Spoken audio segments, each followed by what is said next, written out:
tonight's episode, photo finish.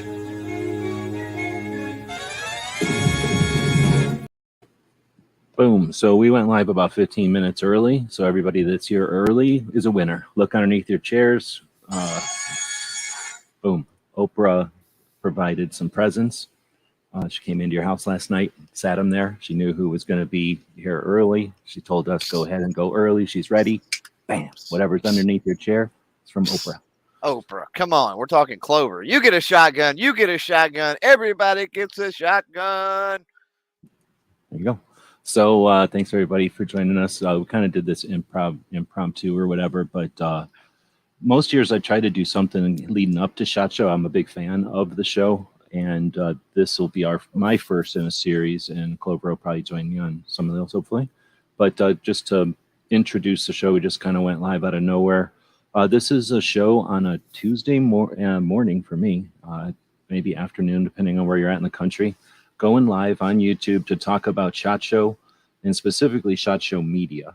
Like I say, there's a lot to talk about here, and this will be the introduction to a series leading up to SHOT Show 2023, which happens in January of next year, 2023. And CloverTac is joining me here from Texas. Thanks for jumping in. Hey, good to be here. Clover's been going for quite a while now. We'll talk about that. I've been going for a while, and I'm a big fan of gun shows. Everything I've been doing online since 1990s, really. Started just sharing gun shows. I'm a big fan of them. So I was sharing them with people back home when I had first moved out here and kind of using the internet to share pictures. And that evolved into websites that literally did that all the time. That's all I did was share pictures. And I was really interested in using digital to get digital up on the internet. It was kind of new at the time when the internet was first being built. It was starting to get faster and faster in the early 2000s, and I started going to SHOT Show in 2005.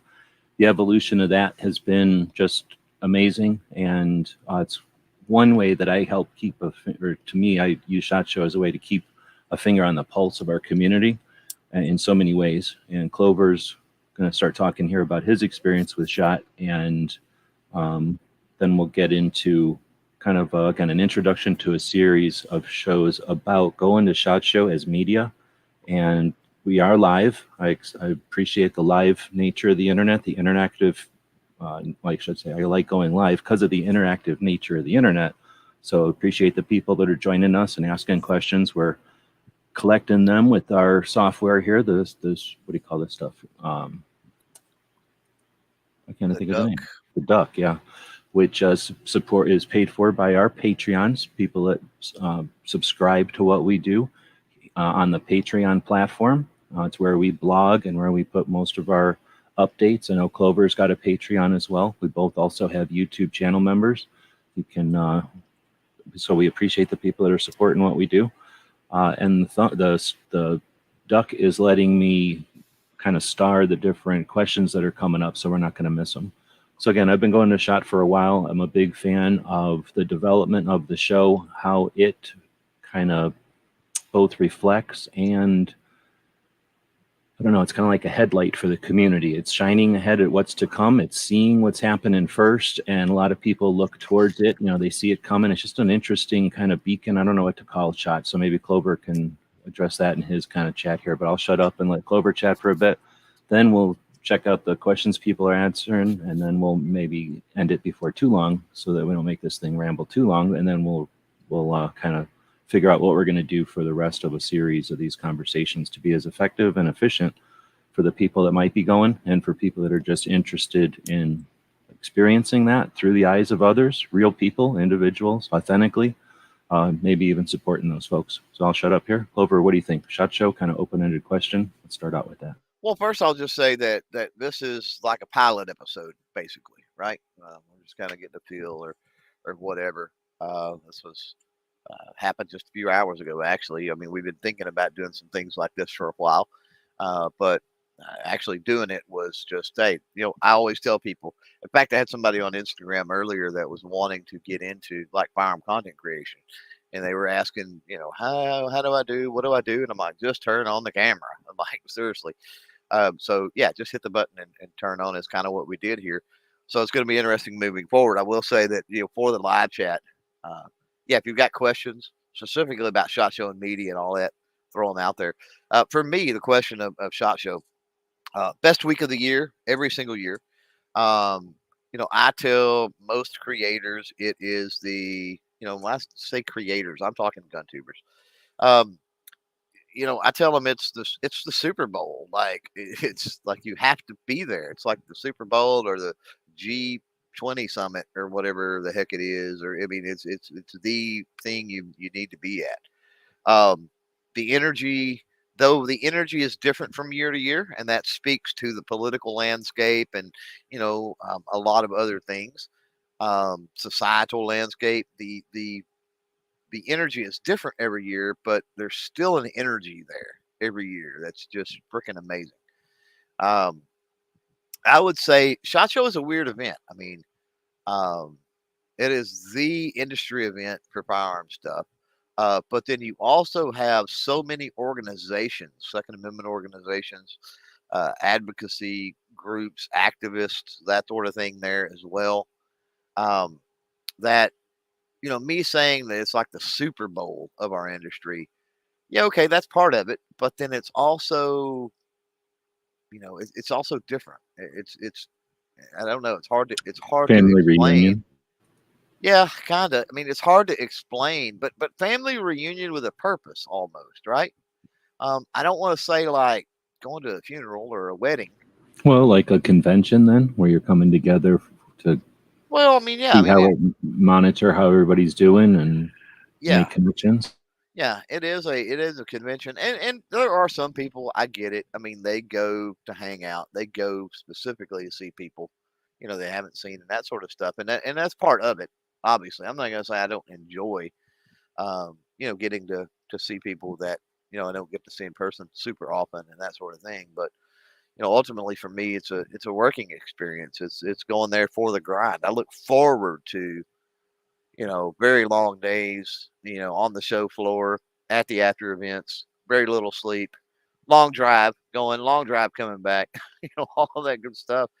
Um, I look forward to it, even though I know that it's a lot of work.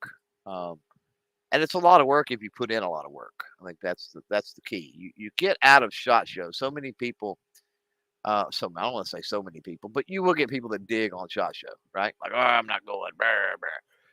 It sucked last year or whatever. And it's like, I don't know what they're doing. If they ever went to it, I've never went to a SHOT Show that sucked. And gee, you've been forever. So maybe you've got a larger sample to go by. But for me, SHOT Show has The never show can't suck. sucked. Elements of it are Right. like a big meal or something. You can have it's always a good meal. But it's what you And make it's out always of it. a big meal, but sometimes like the appetizer could be bad or they decided to do everything was fish that year or something. Like so Well, there's things that's that can be lame, but it's never 100% lame. right. And even in that analogy, like, okay, well, this doesn't taste the greatest, so I grab the salt and the pepper and maybe the ketchup, Yeah, right? there was like 17 other things at the buffet. It's like a buffet that's always awesome, but sometimes it's more awesome and sometimes it's like, wow, if it was like this every year, we'd never be able to leave because we would never quit eating. Sometimes, Yeah. but then other Yeah. times it's like, oh, can you imagine you remember the dessert they had that one year or something like that? Yeah, right. So, it's one of them things where even if you get there and the vibe is different or something is off kilter, it's still what you make out of it. I mean, it's so big and there's just so many different ways you can attack it and go about doing things that, you know, I remember years ago when I first went to SHOT Show, something that you said, and I always tell new people that go and everything else is be fluid. Um, and you need to because, again, depending on political environment, societal things, the venue, the way the show's set up, what vendors have shown up, just all these different factors can come into play, right? Um, you've got to be fluid, if nothing else, for that purpose. To be able to go in and go, oh, wait a minute, the plan of attack I had, which you need your plan of attack, and through these series or whatever, hopefully we can talk a little bit about that. But you need your plan of attack, and that may fall apart the first hour of the first day. So you need to be able to improvise, adapt, and overcome is a great turn of phrase. You need to be able to improvise, adapt, and overcome uh, to kind of adjust to the show and keep moving forward.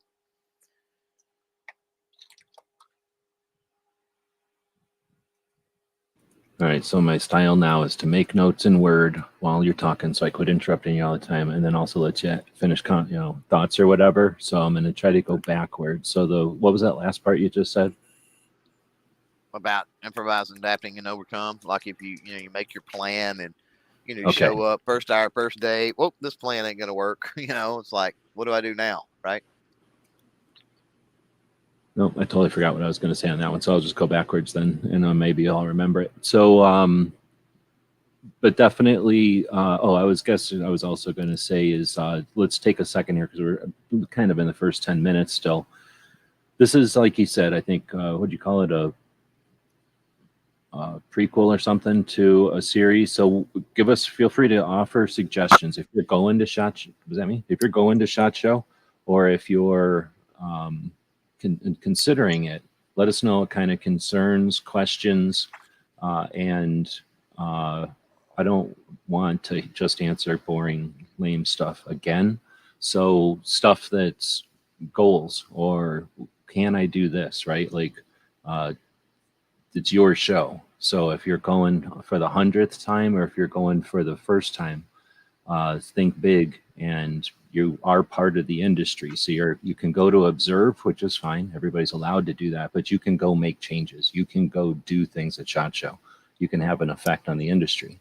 So if you got questions like that, ambitions like that, let's talk. Now, to address some of this stuff, keep asking questions. I'll be, like I say, starring them here or whatever. And some of the questions I got for Clover, I'm debating, I guess, in my head if I should just wait for other shows, but I'm asking anyway. Nah, let's get them all out there. If it deals with SHOT Show and media specifically, well, because they're kind do it. of their own topics, and they'll just be off into the weeds. And if we're doing this first show to mostly kind of organize what kind of stuff we're going to be talking about, I'll just say it like this.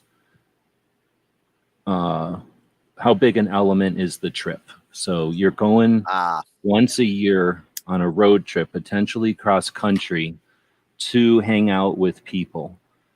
Are you going there to have autographs signed and to take selfies? Or are you going there to meet peers and see how they work? You can go to SHOT Show and just watch everybody and shut the hell up and watch everybody do their thing and learn more about how to do your gig than you'd ever getting selfies with everybody. Nobody gives a shit about anybody with a selfie, and it'll take you getting some selfies before you realize that. I understand that's the culture or whatever, but that's like shaking hands. There's a difference between shaking hands with people back in our day or taking selfies with people today, or whatever the hell else you want to involve selfies into. It'll probably be something else next week. You know what I'm saying? Like, that element is different than just going there and paying attention. Go in there and understanding that you have access and ability to see a lot more than what's going on. And when you watch somebody walk past somebody, that tells you more than any introduction can ever do. When somebody hangs out and spends all their time doing something versus what they could have done, that's a lot. And when you see all the stuff going on and you see the directions people take, there's a lot of, I don't know what to call it, like, you know what I'm saying? Like, you can see people miss opportunities constantly. You can see somebody meant to shake 3 hands and they left that 4th hand. Like, I don't know. There's just, when they say it's a fire hose, you're going to see so much going on. You don't know about international. Trust me, none of you know about international, period. You just don't. And maybe 1 or 2 of you have some international awareness, but I mean, you do not know what it's like at SHOT Show at the international, because nobody ever talks about it. Nobody understands it. Nobody talks about it. Yep. And then there's the infrastructure. Hardly anybody talks about the infrastructure. And nobody really talks the military stuff. Hardly anybody in our realm talks about hunting, and there's a ton of hunting stuff going on there. Right. And nobody talks about the infrastructure of the shooting community. Almost nobody talks about shooting sports. Rarely do they talk about youth stuff. And that's, you know what I'm saying? Then we start talking about knives and machines that are robots, and then you start talking about ranges, and then you start talking about companies that are elbowing each other. There's a lot to talk about. So anyway, I guess I definitely got off in the weeds on that one. So I started off with how big an element is the road trip, to kind of, I guess, and I went off on a tangent there because there's so much to SHOT Show that you could overlook if you just went there to see. How many people have you, let me ask you, just another question, I guess. How many people have you interacted with where they're like, not that, can I buy guns? Because most people figure out it's not a gun show. But then, like, I'm going to go there and see all the guns SIGs has. Like, I guess you could. I mean, I guess you could spend some time doing that. But you know what I mean? Like, how many people Micro ask focus. that question? Talking about like micro focused on stuff. They just don't understand the scope, I guess. And then once if you go Yeah. in, sort of like I said, be fluid or whatever, when you guys were going, because you had already gone to some things. You had gone to Wanamaker and stuff, if I remember right. Yeah. Like, so you kind of figured out. And did you go to NRA before that? No. No. Okay. But you know what I'm saying? Like, at this point, people have seen, they're not going unless they're just woke up yesterday. They know what SHOT Show is and how big it is and stuff. So Right. people have Right. done walkthroughs and stuff. You know that it's huge or whatever. But then just seeing it and experiencing it. But it's like I say, just you can go and get overwhelmed by that, or you can start right off. And I don't know, maybe it's not good advice, but just remember that I guess what I started off with is you're probably just doing this, unless you're super rich or you're getting paid to do it or something. This is you're the one thing you're doing that year, and it's awesome. And it's like, if it's your vacation, you're allowed to have a vacation too, and like enjoy it. And then like, yeah, you want to go as cheap as possible, but then do you want to hinder yourself because of your hotel conditions and not be able to enjoy or do other things? Or do you want to, like, I'm always way far away. Some people can't deal with being way far away.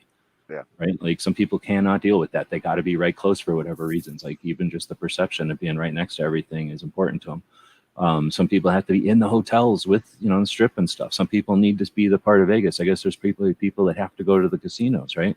So, but that's all cool. Like, it's all valid. There's 60,000 people there plus the exhibitors. So that's the part of it, I guess, is I want to just kind of get across, I guess, in the beginning of this whole thing. But then I ended up ranting here for 6 minutes on that, without giving you a chance to even rant on it, but might as well. So instead of trying to go into whatever I was thinking, let's go into next. Why don't you riff on that, the element of it that's the trip, and how big an element is that after how many years you've been going again?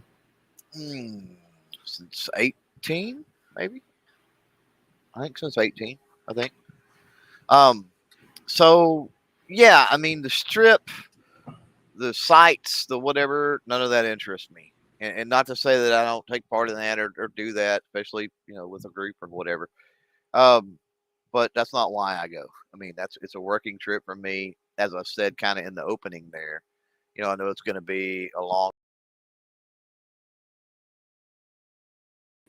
I decided I didn't like the look of that dude's face, so I kicked him out of here. I'll stand by my decision. So let's see. She fires us saying, I hope to make it there. Like, here we go. I'll let CloverTac again. Well, I just got kicked out. I don't know what happened there. I don't think I can do that accidentally. So I don't know. I don't know when I dropped, but you barely started. Just start over. Yeah. Okay. So for me, yeah, all of the sites, the casinos, that sort of stuff. I mean, I'm not gonna say I don't do that sort of stuff like in a group, but that's not my reasoning for going. Like I said at the first of the stream here, for me, it's a working trip. I know it's going to be a long, grueling, tiring week, but ultimately will be the most awesome week of the year. And so I've got that mentality going in. So knowing that and having that mentality, you get the people that, oh, I just can't go for this reason or that reason, and I don't understand that mentality. It's like it's not even debatable as to whether or not I go. It's like whatever I've got to sell, right? Which sucks that I would have to, but if it comes to that, it comes to that. I do not care. Whatever I've got to do to get to SHOT Show, I'm going to SHOT Show. Period. It's a vital component of doing the online creation thing, whatever angle you're coming at, right? You mentioned shooting sports or hunting or 2A or tactical or law enforcement, whatever it might be. It's freaking vital if you actually go and work the show. As far as the trip components, I've flown. Flights to Vegas typically are pretty reasonable. I think that's one of the reasons they do it, right? Because it's right in the center, and there's so many regular flights anyway, and it's okay. It can handle the infrastructure the increase. Yeah. Now this year, I hear they're a little more expensive, which sucks and everything, but it's a matter of figuring it out, and you don't wait till last minute. I mean, you start thinking about looking at SHOT Show stuff as soon as this year is over. So like as soon as 22 is over, like within a couple of months, decompress, do the stuff you got to do. and uh, then turn around and start thinking about the following year. And then by, October, by the time registration rolls around, you should already have a pretty good idea of this is what my flight's going to cost. This is where, I got to pull the trigger and get the rooms reserved or whatever. Um, you can do it pretty cheaply for an entire week in Vegas. Um, Now I've flown before. Uh, and driving is totally different. My wife and I will go. We'll drive again this coming year. We'll drive again. We'll drive straight through, swapping out, taking naps. We'll drive straight through to Vegas on the way because there's that excitement of going, and then we've got to budget and figure out on the way back because there's no driving straight back after that type of a week. It's like um, our goal is to usually, the entire week, as soon as the show is over or pretty close to it on Friday, uh, start back and get as far as we can and maybe stay and then finish coming in from there. So there's the budgeting for that. The trip itself, one thing we did last year that I'm looking forward to doing again this year. Um, and Terry's Alliance used to have an event. And I do wish they would bring it back on the Sunday. For those that don't know, Monday is Industry Day at the Range. Tuesday, Wednesday, Thursday, Friday is the actual SHOT Show. And Terry's Alliance used to have a range event on Sunday. Well, they haven't had that the last few years. But we still get in early. And without having that event, that allows us some time to acclimate to things, if that makes any sense. Um, in Vegas, we just don't like fly in and like the next day we're hitting the floor running type thing, right? You get to kind of chill in Vegas for a little bit, and that does give you some time to go out to the dam or go to a casino or do something like that. So I think allowing yourself time is a good thing. Um, you know, I often get asked for people that are like, "Well, I can't go but just for a couple of days or whatever," and it's like I get it, I get it, but often you talk to those people after they've only went for a couple of days, and they're super disappointed that they only had a couple days because you can't get everything done that you plan on doing um, within the entire week. And Ghost out there is talking about becoming overwhelmed, and people do become overwhelmed really easily. Again, I go back to the attack plan of the show. You'll have your attack plan. Those plans will change daily. That's completely modifying. And by the time you're leaving on Friday, there's things that you've accomplished a ton. Don't get me wrong, you've accomplished a ton, but there's things that you did not get to follow up on. You did not get to finish. You did not get to do. You simply run out of time just because of the opportunities when you turn a corner, literally turn a corner and run smack into an opportunity. And SHOT Show is just that type of place. It's crazy. But I know we're talking more about the trip. Um, yeah, it has to do. I think you can go on just about any type of budget, right? I think there's a way that most people, at least most people that are creators and serious about content creation, or an activist and you have a program or a project or things like that. Um, I think if you're serious enough about it, you can find ways to go. I don't think there's any excuses. I mean, I get, you got to take care of family members, for example. I get potential time off work if that's a case. I get some things like that. Uh, but to me, there's very few valid excuses as to why you can't go as far as the traveling is concerned, right? Why you can't go. Um, One of the reasons that we drive is we don't have to worry about airline tickets. I mean, the with the fuel economy we get in the vehicle, the trip there and back is less than, comparable to, and oftentimes less than the price of uh, two flights. And it's also, if you take the price of two flights and the added perk of having your vehicle in Vegas, so you've got no Uber, you've got no rental, right? And you start tacking that money on top of it, then the savings start to add up. So if you're within, I would say 15 to 20 hours you know. Um, 15. I drove 15 hours one way, absolutely no problem. So, um, that can save you a lot of money just driving in, right?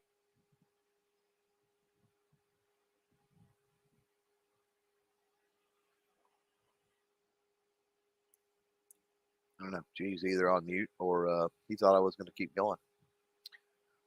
End of message. Hold on. To delete this message, press It just got archives. Press 9 to hear more options.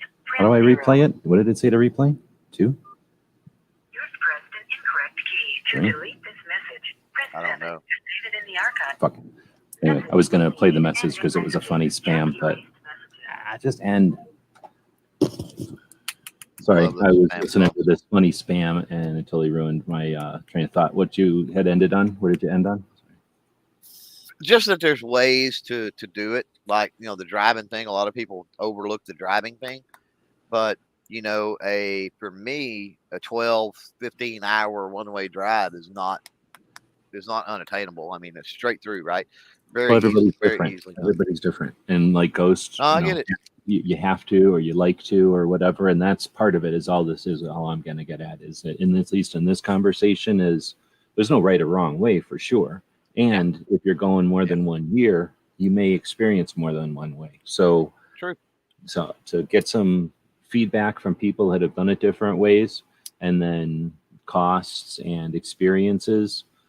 There's a big difference between what you can bring with you in a vehicle and bring home in a vehicle versus Yep. what you can travel with in a plane. You might not have said that, or you might have said that. Yeah. But And we experienced that, was it 2019 or 2020, where the Do All Outdoors booth, which are friends of the channel, of course, they don't want to take that stuff home, right? And a lot of places don't. And so the last day they're like, "Hey, you want any of this?" And it's like, holy crap! I mean, obviously, if you were flying, you couldn't do that, but we had that rental car. Like, you could not get another toothpick in that car. We loaded it down with so much stuff, right? So yeah, this valid point. Yeah, flying does. you could have just Have, left it, to tell everybody that you can get it. You're going to always come home with a truckload of free stuff, but no. right. I went through as we were kind of chatting there and came up with some potential topics for future shows. I don't even know if there's enough weeks for all this, but things that I think are elements of SHOT Show, at least to consider. And we may not do a live chat on all these, but I may do a series of videos on some of these. Here's the problem. I'd really like to go look back just as a way to do this, because I haven't been able to do this in a while. I've done this because I've been going to SHOT Show since 2005. So probably in, I don't know, 10 or something, I probably looked back, because it had changed quite a bit by 10. We were doing video and stuff. So I'm sure I probably looked back in 10. And then in 12 or probably somewhere in there, the community on YouTube started. So I bet you I did some kind of look back at SHOT Show, and it was kind of staying at Sands by then. And then probably in like 15 or 14, when I was getting sick of doing shit on YouTube anymore, I probably did another look back just to try to kickstart my interest in this stuff. And then I know I did a look back maybe in 18 or 19 or 20 or something. Like, I think I did a look back then, but it was a half-ass one because I don't have the money I used to have to do this kind of stuff. So I would like to do a look back just every year at SHOT Show. And I think about doing this every year, right? Like every week, going back to SHOT Show, going through my, finding the hard drive, going back through the pictures. Somewhere I usually have the edited pictures, so I don't have to look at all the raw stuff. And then just look at the kind of stuff I was looking at, because I almost always picked out the AK stuff at SHOT Show for the first bunch of years. That was my gig or my thing. And then it became, I was the only one doing video and blah, blah, blah. Right. So we had our thing for a while. And again, we kind of always would root out the certain things. And when you root out the certain things year after year, how it is, you become friends with these people. And then that's just a whole nother element to the whole thing. So anyway, since 2005, there's lots and lots and lots and lots and lots of elements. There's so many layers to the largest industry event, period, every year. So first would be, we kind of already talked about it, but the trip and the amount of time you should take. I disagree with Clover probably 100%, because I think he even said he leaves on Friday. It's ridiculous. I think people should consider this more than just the show, but an experience, and they should give themselves time to get there ahead of time and then stay after. And I say this through experience on both sides. After 18 years of doing this, I've done it both ways, and I can 100%, I will never change my mind, get there early, get ready, do it, and then at the end debrief. If you had the worst show ever, you come home and you make silver linings or rainbows or lemonade or whatever. If you had a great show, you give yourself some time to live life and appreciate your great show instead of having to run home and get right back to world. And if that requires doing some extra shit somehow at work or whatever, I totally get it. It's worth it. I'm telling you. But Well, you know, but you got to realize my situation. I understand. I It's understand. 2 I'm days. just saying, It's a 2 whole different. days home. You know what I mean? So there is that decompress and debrief. I hear you. Stuff that goes on. The other one, and then the other part of it, and I've said this, is the idea that if everybody debriefs together, everybody's hanging out and doing something, you know, not like horseback riding, but everybody's just hanging out, you know, and not necessarily getting, well, some people want to get drunk, but, you know, just everybody doing their thing after the show where they're done and they can have a day to just do, you know, again, just be there together. I think there's a lot of value, a lot of energy, like you said, to have in the industry together, and we don't value that enough. And you know, just putting that into the plan could change the dynamic of the event 100% or 1,000%. Anyway, getting the most out of your after events, and we're talking the specific events around the show, the adjacent events, everything from a manufacturer setting up in a hotel room or a house or something, or some sort of a room, sometimes at a range or a gun shop in town. Everything is elaborate. You can't even imagine. I mean, I've attended the most elaborate event. Well, everything except Glock show. I've never been to Glock event because I don't have a tuxedo and shit, and I've never been invited. But as far as getting invited, the only thing that you need invitations to are the after parties. Everything else at SHOT Show is, if you're in the industry, that's your invitation. So there's a lot of perception that you need to be invited. You need to be accomplishing something. You need to be contributing, but you don't need to be invited. You invite yourself. You contribute. You're part of the industry. And this is preaching except for to the parties. choir. The parties are private parties. Sorry.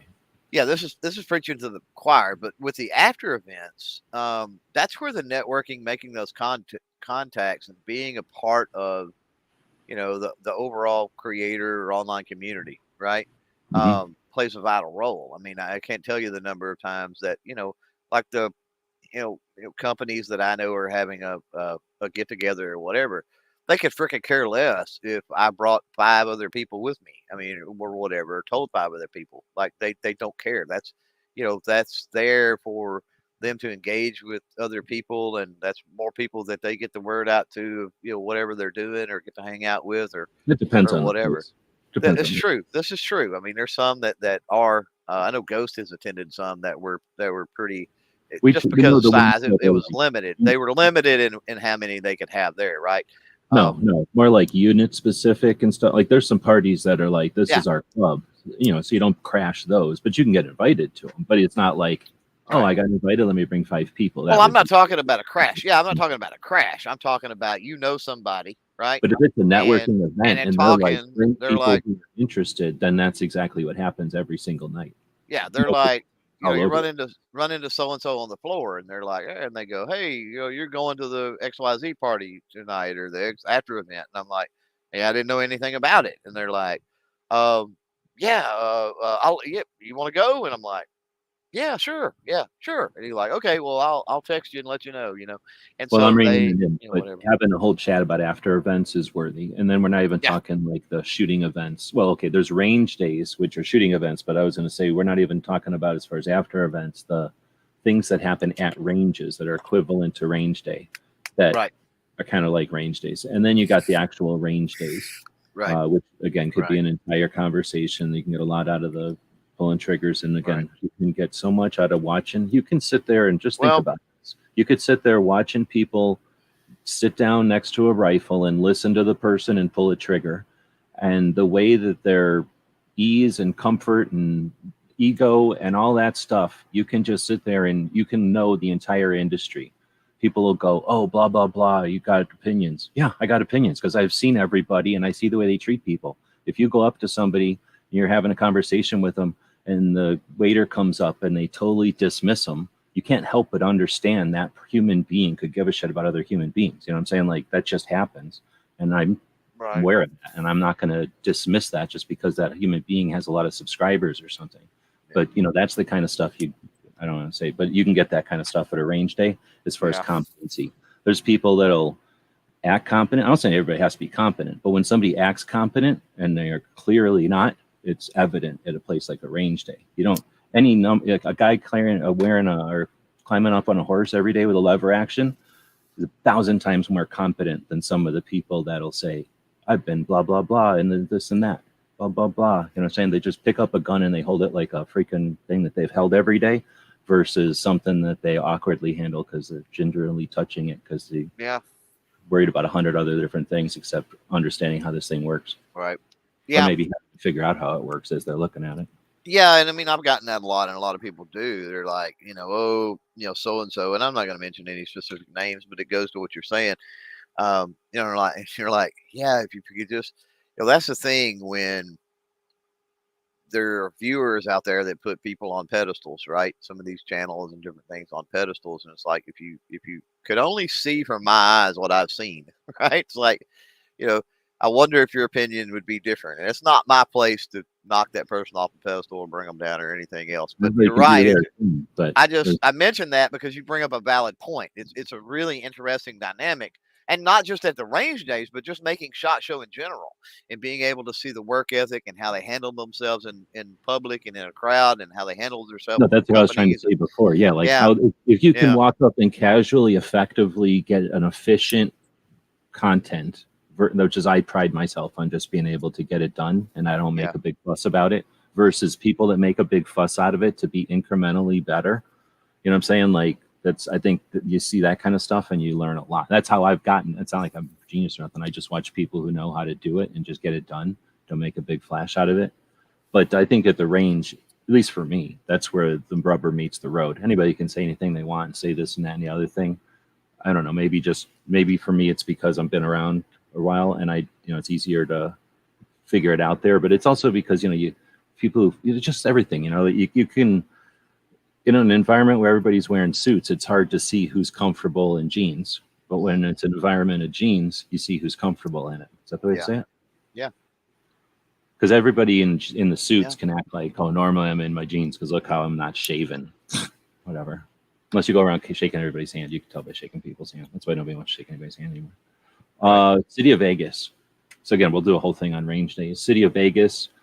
I'm not going to get into it too hard, but if you're one of my Patreons or if you want to get some specific coaching or some specific consulting on how to get SHOT Show paid for or how to make it as effective as possible, let's not forget that it's happening in the largest tourism city in the world. People are exploiting that. I'll leave it at that. I don't know what you want to say, but also remember you're in Vegas, like have some fun. Like a lot of people go there. Not your first years maybe, but maybe if you've been going for a while and you need a recharge or you're getting discouraged, I can't imagine being discouraged in 2023. It's going to be the second best SHOT Show that's ever happened, but whatever. But if for some reason you're down on it or whatever, or just if you're down on it on Thursday, remember you're in freaking Vegas. One of the neat things about this show is instead of being in the middle of nowhere, which I've been to the show in the middle of nowhere, you're stuck. If you don't like the show, go look at the lobby because that's it. In Vegas, you can walk out and do any number of things to entertain yourself, take your mind off of it, get refreshed, lose a bunch of money probably, come back in and be eager because you just lost a bunch of money, right? Right. Yep.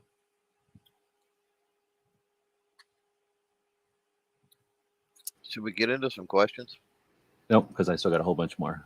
Equipment. Wow. I know that you've evolved your equipment. I go less and less and less every year. You've evolved your equipment, though, so we can have some pretty interesting conversations. And we don't have to just be ourselves. We can bring people in on panels, on roundtables, on this stuff.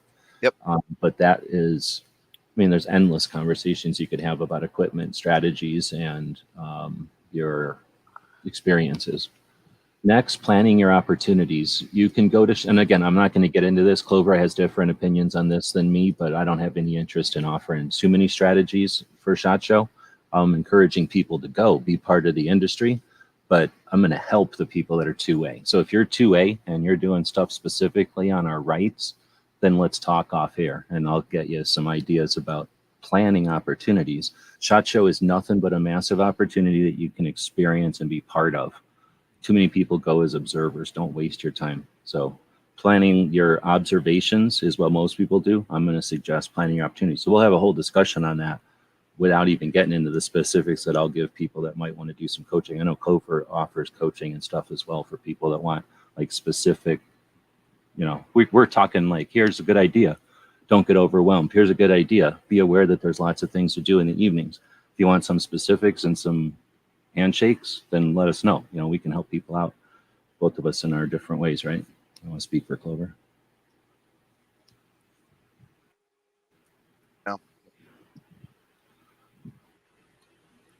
Let's see. So then food and drinks, besides just going to eat and the experiences in Vegas, and the idea of, again, there's more. If you're social media, a big chunk of social media is food. We know people that get a good chunk of their thing with the food part of Vegas. I don't know about the drinks part so much because I'm not a drinker, but I can't even imagine if you were doing beer or one of them whiskey things, what the opportunities might be in Vegas. To do multiple things with your channel while you're on this trip, and hopefully get lots of content. We'll have more conversations about that, but I think also hydrating for the show and strategy for drinking at the show, like it's like a marathon, right? Being hydrated so that at the end of the day you're still useful for those meetings and stuff. Yeah, Carrie, just from a media perspective, we've got the media room, but a lot of. And that was really weird with the water and how they put out refreshments this last year. So we'll see how that works. But the lack of what? The lack of. If you ask, they would. I know several people that ask, and it wasn't a problem. They got them some. They were able to make it happen. But, the trick is for that. You never know when stuff is going to be out, and that's no matter what show it is or what media room. So, when you go over to get one bottle of water, grab two and throw one in your bag. Is usually the approach I'll make. And then also as you get to know companies, those companies have, storage areas. Most of them do in some way, shape, or form at their booth. And they've got people there all day, every day. So they've got snacks, they've got drinks. So as you get to know these companies, and not even working with them, just, there's companies I've got friends in the company that I've never, handled their products in a review fashion or whatever even once. And I know that they have snacks, and I know that they have. So, if I, feel hungry or whatever, and I'm walking by, I'll say, hey, you got some water and crackers or, and they're like, oh yeah, and they'll go over there and get a water or get a cracker and hand it to me, and it's all good. So again, that speaks back to the whole networking, making contacts aspect of the show. It's a part of staying hydrated and having a little snack every now and then if you need it. And there's less stuff you got to carry as well. Well, and then we're going to hit 3-4 more things, and 3 of them are basically the same. Just attending as media, we'll chat about that. Attending as an exhibitor, people setting up there, and we can have people on to give us even more insight. But yes, we can.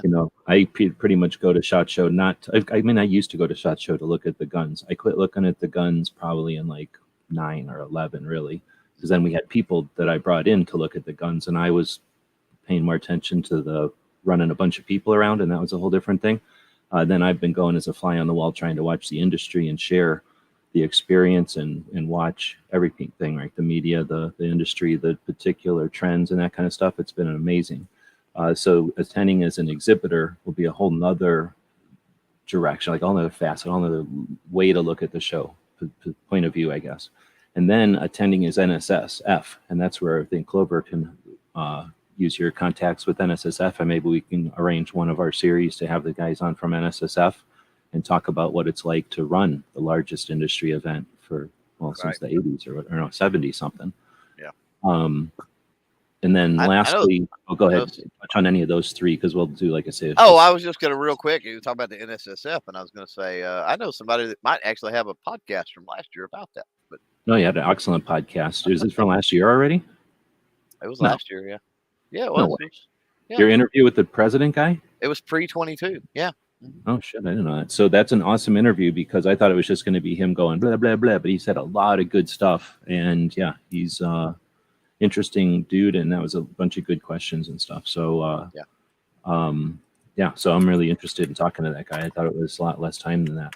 And then lastly, outside the box, like SHOT Show changes. I always use this story. I have to get better at telling it, but when I started going in 2005, we had digital cameras, and people were very apprehensive about some person who they never heard of who wasn't on TV or wasn't writing for the magazines taking pictures of their stuff because they had concerns about what the consequences of that might be. Fast forward to 2009, and after watching Mil-Spec Monkey and Military Moron and the other one, there was 3 people doing videos at the time, but none of them, they were doing videos to post them on the forums. None of them were using YouTube. So we started in 2009 taking video cameras after establishing those relationships with all these different people over the last 4 years with digital. They were okay with us taking video. And the next year, boom, everybody started taking video. And we did something like 300 videos that year. And while everybody else was trying to fart around and do everything else, this and that and the other, we were like fast and quick, and a quick video for each product and a video for each product in the booth. And, we offered people that the day that we took them, and it, changed. It helped change. I'm not saying it changed, but it definitely helped change to where eventually today in 2023, there's going to be booths. There's going to be sections of the booth where they could have pegboard and a whole bunch of their product that they're trying to sell, or more imaging for whatever they're trying to market. Instead, they're going to have some kind of background with some consistent branding, so that no matter what size or shape or how the angle of the film is going to hit, they're going to have thought about how that selfie is going to look with that background. And they're going to devote a section of their very expensive real estate to the people who casually walk by with phones that don't even need media credentials to be part of their marketing. And that's all not intentional. Nobody sat down. I can guarantee you nobody in the media room sat down and saw that coming, except for some of us who they didn't talk to or listen to. But, aside from people who knew it was coming, nobody saw that coming. And then, it happened. So the same way that stuff can happen, we can certainly influence how it happens and in what direction it happens. And the people that influenced me, I've met at SHOT Show, and some of them didn't realize they were just doing it because they wanted to or because no one else did. And it's frustrating sometimes, but if you're thinking out there, well, nobody else is doing what I want to do, nobody else has already done what I want to do, get in the game, start adding your contribution to it. So you don't need to sit around waiting for an invite. And now that's my tips. Or my points, I guess. We're going to be talking about those things. But now we'll start answering questions, but I'll let Clover rant for a bit since I've chatted for a long time there. No, I mean, I think that's good. And some other points will come up. I'm sure some other points will come up from questions. So, as we have these and we're moving forward, I definitely encourage people to throw them out there, either live or comments down below. Good point. I always forget to mention that I think of the live people as the people we're talking to, but there are people that are going to listen to this later. So feel free to leave comments to me or over on Clover's channel. You also have YouTuber Academy. Let's take a second and chat about what's that all about. Yeah. Let me drop a link. If I can find the feed, I got both of your simulcasting. G is a man of simulcasting. So specifically on the SHOT Show thing, and that's kind of what prompted this. I dropped a thing on tips for media registration, basically, because it seems like every year, Ghost and I both had very similar issues the first year we got into SHOT Show. And so we quickly learned what the hangups generally are with creators that are doing the work. And I'm not going to give away, spoiler alert, that video, but check that out. Check out the channel, especially if you are a gun tuber. Check that out, because I don't do a lot over there, but when I do, it's pretty well pointed to the gun tuber community and pretty specific stuff. So that's kind of the point, is get things out there that need to get out there. But yeah, I mean, that as G knows, as anybody that's followed the CloverTac channel, we've got, and they're posted over there on the GunTuber Academy as well. But had the after hour show, had the studio show, which we talk nothing but content creation, nerdy stuff. And I wanted to get away from that on the main channel and separate that out. And so that's kind of where the GunTuber Academy, come into play. If you need one-on-one consultation, if you need, I can do that. But with SHOT Show specifically, a couple of 3 weeks ago, I think they only officially announced media registration just a couple of days ago or something like that, maybe yesterday. But we've been able to register for like a couple of weeks now. And so, or at least a week. So I started getting, as soon as I notice registration is open, I usually register. I register first, of course. And then I put it out there that, hey, I've registered, get over there and get it done. And then new creators make a mistake of jumping over there without asking questions, and that's one reason that I think these conversations are helpful. I'm not saying that I know it all, G knows it all, Ghost, the normal people that's been to SHOT Show multiple times. I'm not saying we know it all, but we do have experience and we do have insight, and we have run into potholes. And G Webb said this once before. He's like, "What's the point of you? Sometimes that's the way people learn. You have to walk down the street and step in every single pothole before you realize that there's how to avoid those potholes. But then there are people out there that can take advice, instruction, whatever from people that have been there, the experiences of people that have been down that road to go, okay, 10 feet, step to the left, 15 feet, step to the right, you know, and those people can avoid the potholes altogether just by listening to the experiences of other people, right? So um, I've had, you get people that just jump into it, and I get their gung ho and they want to get the shot for the first time and whatever the case may be, but they get gung ho and they're also thinking in a modern mentality. And this is one of the issues I have with NSSF and a lot of organizations across the board is they're stuck in like the 1980s with their terminology and their technology and their other things. And so you've got to understand media in a general sense enough to be able to navigate, okay, what are they asking for, what do they want, what are they looking for, right? And so that particular video that I did drop in the live chat out there, that sort of goes through some of those nuances and some of those potholes. But I get the same questions every time. It's like, I don't understand what this means, I don't understand what this, and it's the same thing over and over and over again. And it's the idea of credentials and credentialing, basically, which, actually I explained in that video far better than I can probably explain here with no visuals or anything else. But um, yeah, it's just, the initial thing was the GunTuber Academy channel, what G wanted me to map on. So, yeah, that channel will never be big. I know it will never be big because there's not that many gun tubers, and unfortunately, there's not that many gun tubers willing to learn the art of content creation, which is kind of where that channel is devoted. But hopefully, we can get it up enough, that we eventually at least get the community tab to be able to put some stuff out that way. Um, and yeah, the whole idea is just to help other people. That also helps expand the network. It lets people know that you're not alone.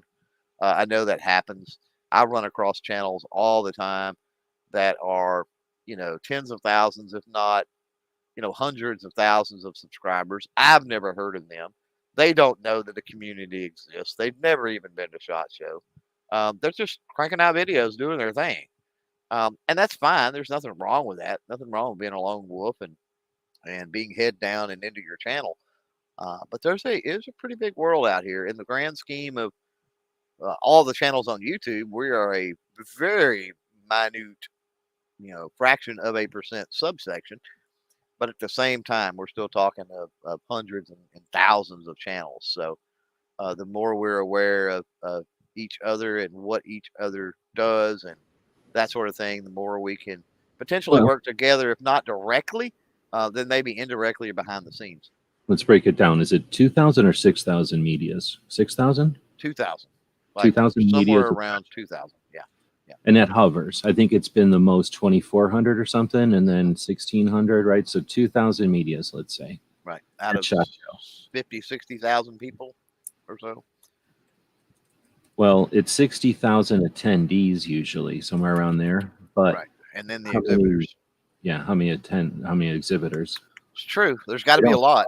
They don't tell us. I've asked, or you asked, I think, but you can figure it out by the number of vendors. So how many vendors? Does anybody remember how many vendors? You just take the vendors, you multiply by like 4. Let's figure how many attend, how many. So we know that there's thousands, right? I don't remember. Somebody will look it up while we're sitting here chatting, maybe. How many vendors at SHOT Show? Like how many exhibitors, I should say. Unless they tell you how many actual number of exhibitors. Right. Ghost is saying 10,000. I mean, I know it's a lot. I don't remember if 10,000. I don't remember if being around numbers all, but whatever. So let's say that's 40,000 So let's say it's 100,000 people. 2,400 is the number I got for 2022. There was 2,400 exhibitors. Okay, so I just remember it being a different number like that. So if it is, then that would be more like 10,000 altogether vendors. So he's right. So now there's 10,000 people working the show, like in the booths. There's 60,000 people walking the aisles, and of those 60,000, 2,000 of them are, what do you call it, media. So I'm trying to write exhibitors. So think about that. Now, how many of those So it's really tough. How many of those medias are bloggers? So how many are TV? Right? Pause for a second. Go ahead. Because a dynamic that needs to be brought up, people don't think about. And this is the opportunities that you literally turn a corner, run into somebody, and there's an opportunity. There are companies, right, that go as attendees. They're not exhibitors, but they own a company. They have obviously everybody has to be in the industry in some way, right? Well, that's a nuance, and they're not allowed to do business. But if let's say that their job is making AR magazines, and they don't have enough money for the $15,000 to set up a booth, right. They'll go because they want to hook up with people who want to sell their parts or sell to them or from them. So they just can't walk around with like a sign on and say I'm so and so. They can wear they can't like solicit, right? But that's what I'm saying. I mean, you're in a booth in the industry. Yeah, that's all. But you're in a booth and you're talking to those people and they're like, oh, you know who you need to meet? You need to meet so and so. They're here. They're walking around. They don't have a booth, but they're walking around. You know what I mean? And so again, we come back full circle. I can't stress enough the whole networking and the contact aspect of it. But I interrupted you. But I wanted to bring that up because that is, for me, that's a valid point. Because that's a big chunk of it. And that's why I say planning your opportunities, but also realistically, because sure, that's the case. But if everyone would come home with pockets full of cash, if it was that they were all paying attention or interested. So, but that's a good point. Like you got to realize who you're walking around. And anyway, we can have all kinds of discussions in that. You're right. But I was getting into dissecting the media number, 2,000 medias. You got your bloggers, who are people who just write words all the time. And seriously, they really think a lot of themselves and they, for some reason, get a lot of attention, the bloggers. And then you got your TV people, right? And they are a lot of them. Like they take numbers because there's always big crews. So there might not be a lot of TV shows anymore, but there are a lot of TV shows, period. Most people forget about them.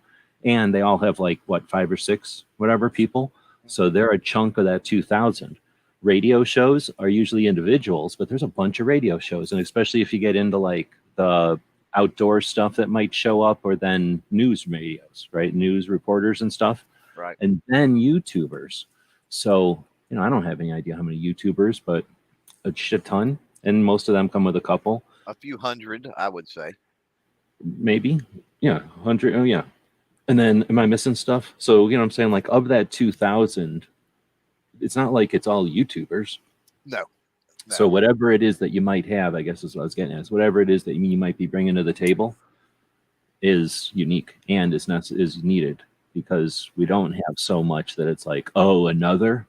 I mean, maybe there's something or another, but I would estimate very few things are like saturated. I would estimate as far as dedicated YouTubers, you got a lot of crossover, right? You got YouTubers that also write articles. No, I'm not talking about a blogger, right? YouTube channel. Yeah, I'm talking about dedicated people. Just like I would call you a dedicated YouTuber. Yeah, I would call myself a dedicated YouTuber, even though I do some other things. I would say out of the media that show up, somewhere in the, I'm going to say 15% range, and it give or take 5% are dedicated YouTubers. I mean, it's growing all the time or whatever. And now it'll be dedicated TikTok, blah, blah, blah, whatever, fill in the blanks as we go forward. But anyway, I gotta wonder though, as it grows, are they going to let more people in? Are they going to be more restrictive about who they let in? Or they'll let more people in. NSSF as much. I only give NSSF shit for Project Child Safe mostly because I don't like Project Child Safe. Well, everything else I give them more than kudos. NSSF is one of our most able to adapt Second Amendment organizations on the national level and most accomplished. And they do it all with a really cool James Bond character way of doing it. Like they just do it with a suit on and while they're holding a drink, because it's done with class most of the time, except for Project Child Safe, which I hate. But go ahead. Well, I was gonna say so especially with the advent of the little chips and stuff, right?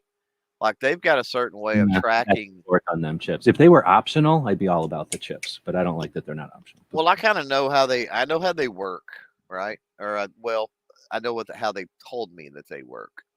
And so they also scan when you go in and out of the media room. So I've got to wonder if, forever now, um, the NSSF, the SHOT Show requirements and all of that, it actually has in quotes working media is what it says, working media.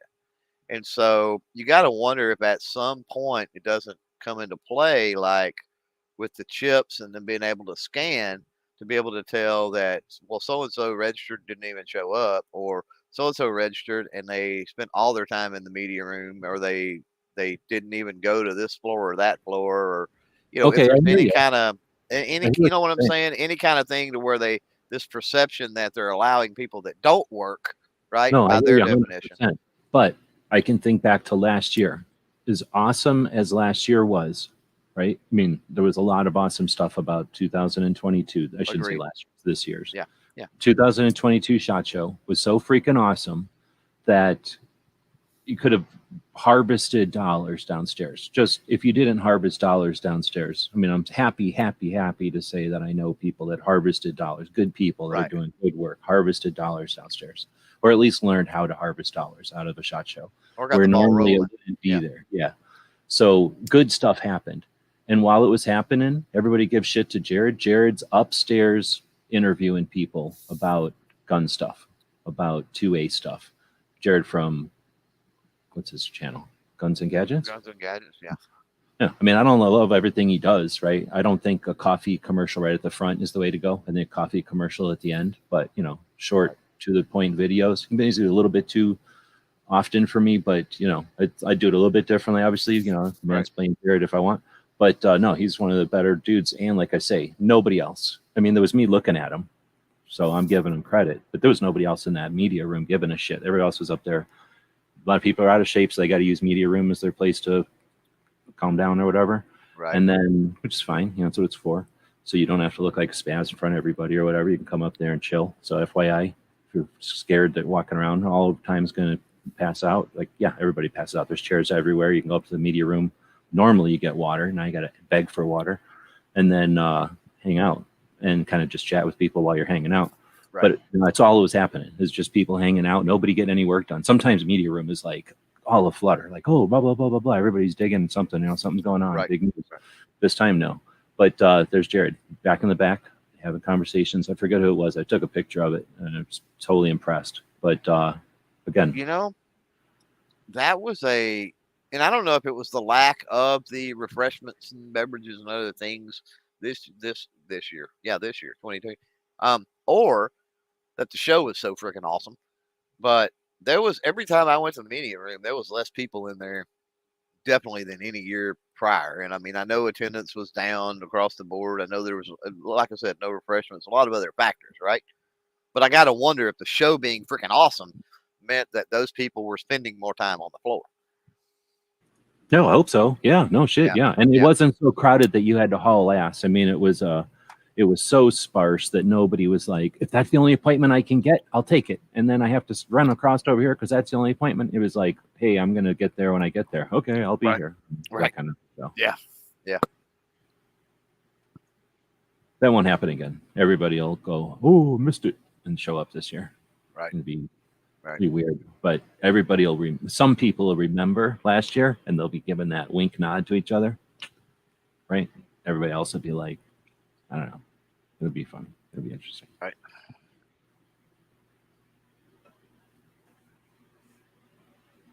Okay, so then we'll get into some of these questions. I've got 22 of them starred, so no big deal. We'll try to get them done in 22 minutes. G23, I'd like to go to SHOT. Unfortunately, there's things I need to work on before I can think about going. Well, that's realistic, and while I'd like to see everybody go, don't overstress yourself. I went on the road for a couple years and started throwing things on credit cards, and I am not living well because of it. So pace yourself. You're not gonna, you already missed the best SHOT Show that ever happened. Sorry. So you did. So, you know what I'm saying? You're probably gonna miss a lame one this year, or it'll be the second best one ever, or both.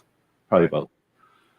But don't overstretch for just SHOT Show, because there's also NRA and there's also Wanamaker, better in lots of ways. There's other things. There's Pennsylvania, whatever show in February. There's a million other things.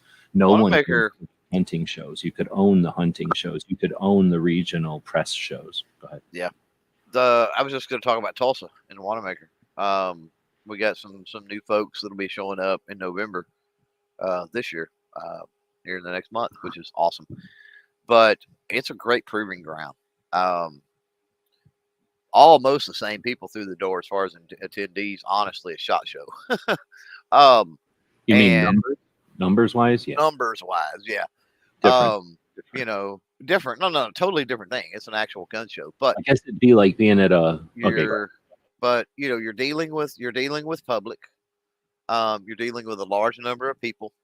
You're dealing with just an overwhelming feeling it being the largest gun show in the world. There's a lot of prep, I think, for like first timers, for like new creators. I think Tulsa can be a really good, really solid proving ground to kind of get your feet wet, to kind of get an understanding, and at least it still won't prepare you for SHOT Show, not completely, but at least it'll give you some idea of what you're in for. It won't be a complete culture shock. It's like if you're going to go on a marathon, you got to go on some runs first. So you're not going to learn everything, but you'll learn some of it. Right. Yeah. Yeah. All right. So Mike is saying would love to go, but uninvited. And from what I've heard, you must be invited. I've tried to answer that, but we won't harp on it. But yeah, you can invite yourself. Be part of the community. Do something. Show them you got your ride. You can do that in a number of ways. In other words, you can work for someone. You can carry something for somebody. You can show up and work the table. You can show up and be useful in some way to be whatever. So to be creative. Like then this is what did we just say? 60,000 people. There's so many different variations of ways to be useful in that group. Right. Besides, there's no free ride for sure. It's earn your keep. But figure out a way and earn your keep. Lots of ways. Every gun shop, that 60,000 people, let's take a second and talk about that real quick. The 60,000 people walking around, mostly gun shops, sometimes police departments or other entities that would be procurement, right? Or manufacturing, right? Manufacturers for sure, and the people that supply manufacturers. That's what I'm getting at. Yeah. Like raw material supply side. You're creating aluminum or zippers or some kind of parkerizing. You're going to go to a SHOT Show and other kind of machine shows to figure out what your customers might want. Yep. So there's so many different people. There's hunters. Holy crap! Competitive shooters. Give me a break. Ranges, targets, ammunition, materials, chemicals. Let's not even get into the camouflage, the legal. Oh my goodness, 60,000 people. There's so many people there. So there's so many ways to get into SHOT Show. Yep. If anybody tells you that there's not, it's somebody who's pessimistic, and it's an indicator, just like if they gripped their forward vert grip like a chicken. Yeah. It's like, oh, okay, you don't really know what you're talking about. It's like I said earlier, like if you want to go to SHOT Show, like you do what you got to do to go to SHOT Show, right? And that's playing the angles or whatever you got to do. I would like to experience range day and see all the new firearms being offered. Also, I'd love to pick up now. Is that stuff? Is that what he was talking about with the invite? Maybe. Well, okay, so that's one of the reasons it's a good thing to bring up. So there's SHOT Show. You got to earn your keep, and they'll get you there. I mean, you're not going to pay your way or nothing, but you can attend if you show that you're part of the industry. Right. In lots of different ways. However, and you can get paid. What am I saying? You go work for a gun shop or something and get paid to go there. I know tons of people that got paid. In fact, most of the people that went with me was because they were getting paid to go by a gun show anyway. So thanks to Tucson Guns for paying the dudes to go to the show with me. That's the only way to make it happen. Right. For back in the day, at least. But in other words, they were employees of the shop, going there for the shop, and then they held cameras for me, type of shit. Right. So, but saying like you can get there in different ways. And then that also let us have different conversations. You got a different badge, you got a different conversation with somebody. That's always a nice strategy and a nice option. Anyhow, but yeah, the one thing that you do need an invitation to, like Clover is alluding to, is range day. You don't just get to go to range day, mainly because it's it's way harder to get that many people onto a range Yep. and get them over there. Most people come over on giant buses. And back in the day, they fed us extravagantly. It was really nice. The magazine publishers, it was for the writers, made by the magazine publishers. So it was really nice. Nobody will ever experience that again until they make a new one for fancy people. But those were the days when it first started. Nowadays, it's more of like busloads of people come in. They efficiently get them through. I mean, you're really not waiting that long. I did a thing about one time, and it's really not long that you're waiting there.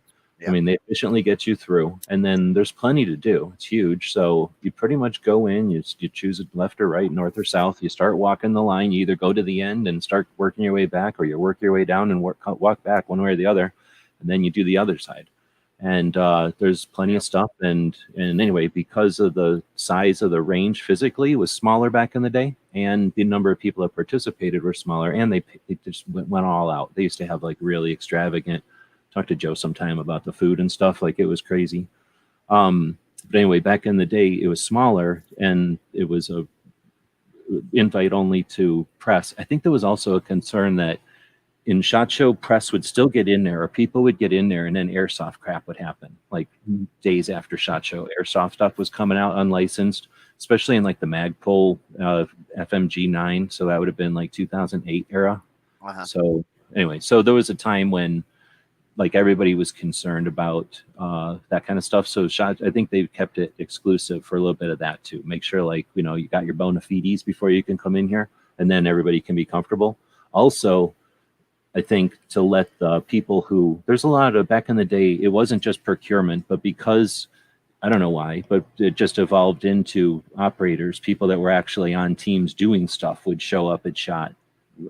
There was some off-air stuff that would happen, and because SHOT was happening and everything, and then what would happen is, and then some parties and stuff too, let's be honest. But then, so these guys were in town and they would hang out, but then they'd be on the video, and nobody wants to have people who shouldn't be on video strategically or tactically on somebody's fucking video, especially when that video might, you know, some of our videos were freaking viral. I'm not saying we did it, but they just probably saw how viral our videos were and were like, hey, let's be careful. But anyway, there was some reason to have it be like, hey, let's do our video stuff over here so that everybody else can be private over there. So that's one element, and that's why we'll have a whole thing about range days. But anyway, that's a lot of blabbing about the range day is invite only. But that being said, you know, and just tell them the good news. Tell them the good news. Yeah, anybody can invite you to range day. Like, I can invite anybody. I can invite once you get approved and get into SHOT Show your first year, you get the automatic invite, and you get the automatic invite from range day and 3 invitations you can hand out. Yeah. Yeah. So the good news is it's invite only, but only to keep very, very minimum, so people aren't walking off the street literally. Like, only for first timers, basically. And yeah, exactly. And so people aren't walking off the street, or somebody doesn't last minute because they probably got sick of the last minute garbage. So as long as you get invited by somebody, so all you got to do is go to SHOT Show. You got your badge. Now, if you want to go to range day, you go like this. Can I go to range day? And then a million people go, okay. And they click on the thing, and now you're invited, and then like a million invitations come pouring your way, and you choose one of them, and now you're at range day. Well, the biggest thing. Yeah, that it just happens, you're at range day. Yeah. And I've explained that. First of all, let me back up and say, thanks to Mike for the comments. And this is range day is a whole separate thing. We probably should put on the topic, because navigating range day, whatever it might be. But yeah, 100% correct. The biggest thing when I talk to people that are going for the first time, you know, I always ask, are you planning on going to range day? And they're like, well, yeah, I'd like to. And I'm like, okay, so here's the thing.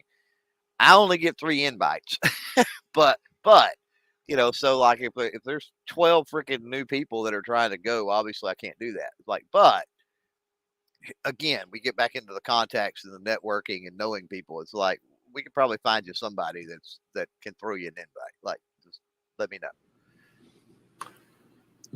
We're a team, right? There's people out there that are on your side.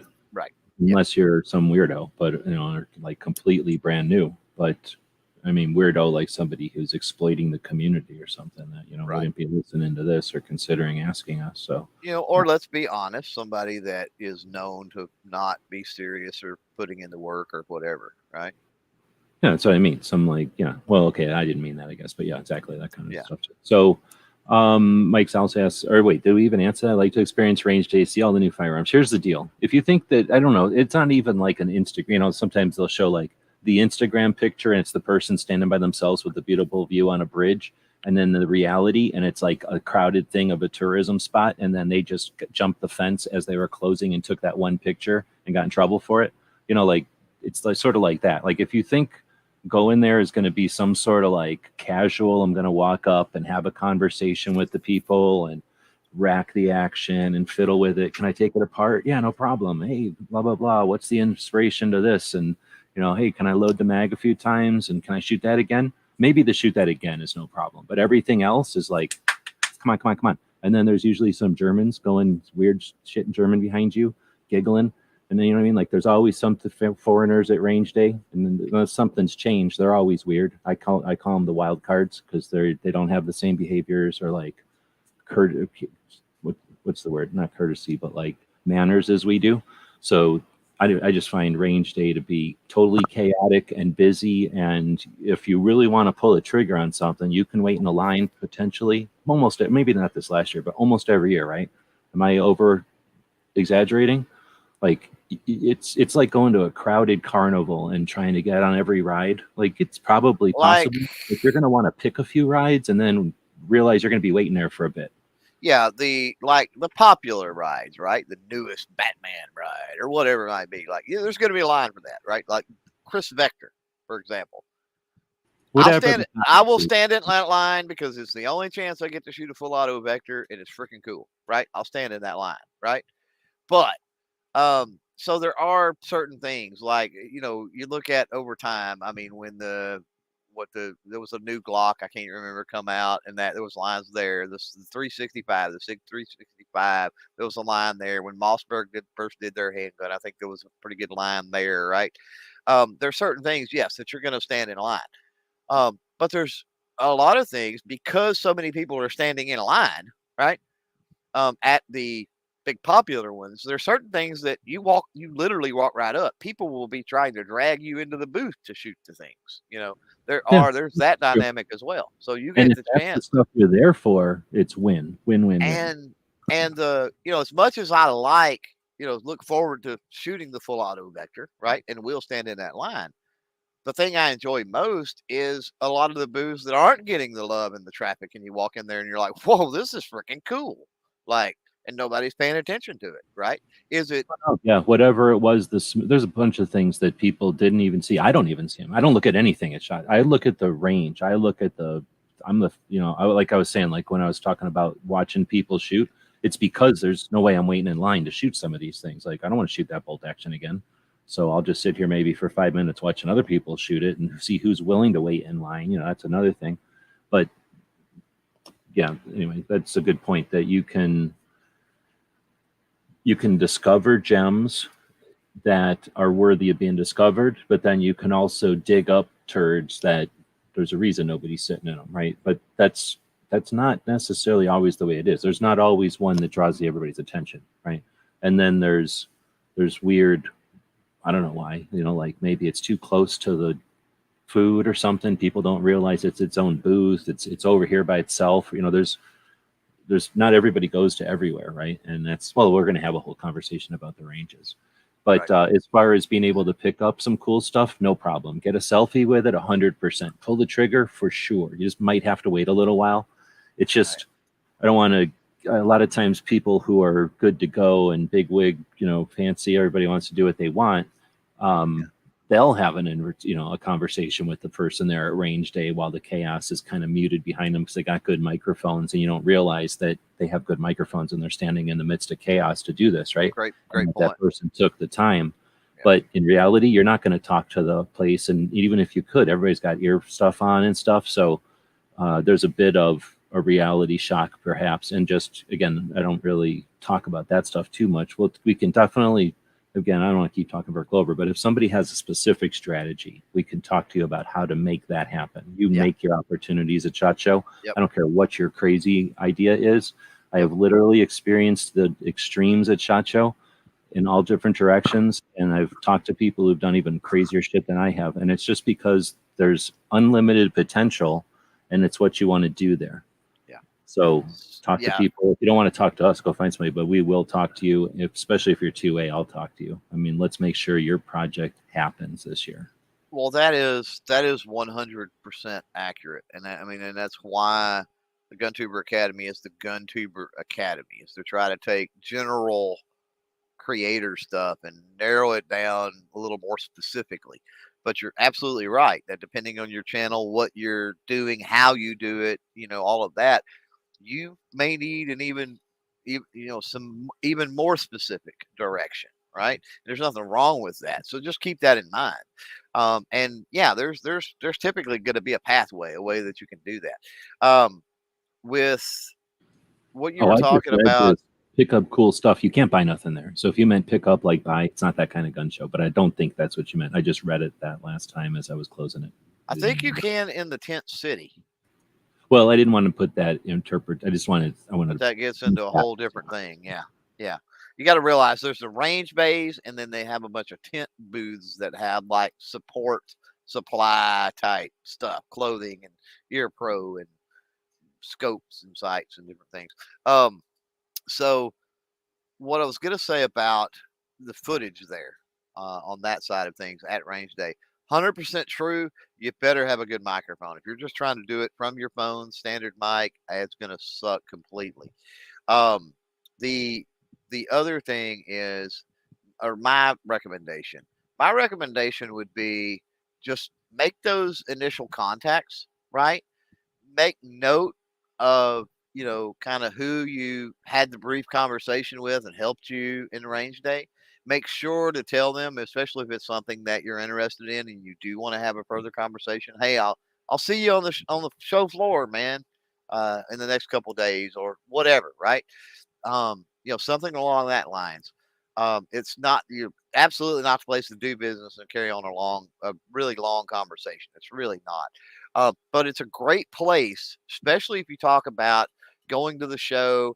If you do a booth review at the show, or maybe you do even some T&E with a product after SHOT Show, that is a good place to at least get some B-roll footage and stuff at SHOT. So, or at the range day. So don't discount the content aspect of range day altogether, even though conditions might not be optimal. There's definitely room for B-roll if nothing else.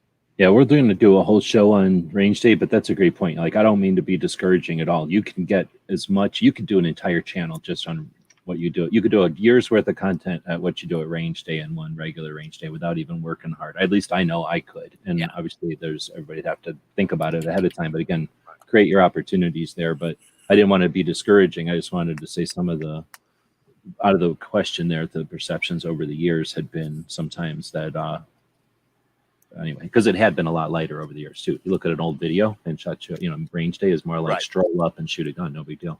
Right. Yeah. Mike asked Nolan, I just thought seeing new firearms would only make me want something that I can't afford or that the state won't allow me to have. So maybe I shouldn't go.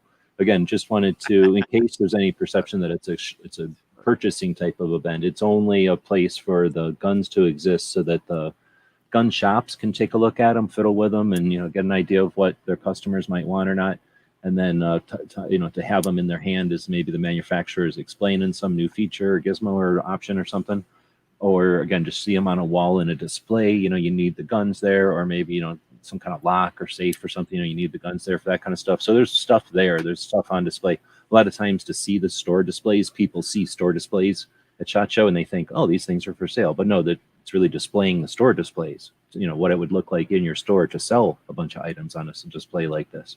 And sometimes it's like, hey, if you had our item in your store, it would look, this is what the display looks like. You buy a dozen, you get the display. So you see a lot of things that look like commercial sales at SHOT Show, but it's what do you call that? Industry, or industry to industry type of sales that are happening there. And nothing gets picked up. Every once in a while, like let's say that a big gun shop, a regional gun shop or something will walk up to a backpack place and say, I'm going to take my business. I'm thinking about taking my business from XYZ company over to you this year, and I'll make my big order from you instead of them. And they'll say, well, we'll give you a just giant backpack if you do. And he's like, all right, I'll do it. All right. So now this guy's walking around with a big backpack. I mean, I don't know how it goes down. It might go down exactly like that every time or not. but every once in a while you see a piece of gear walking around.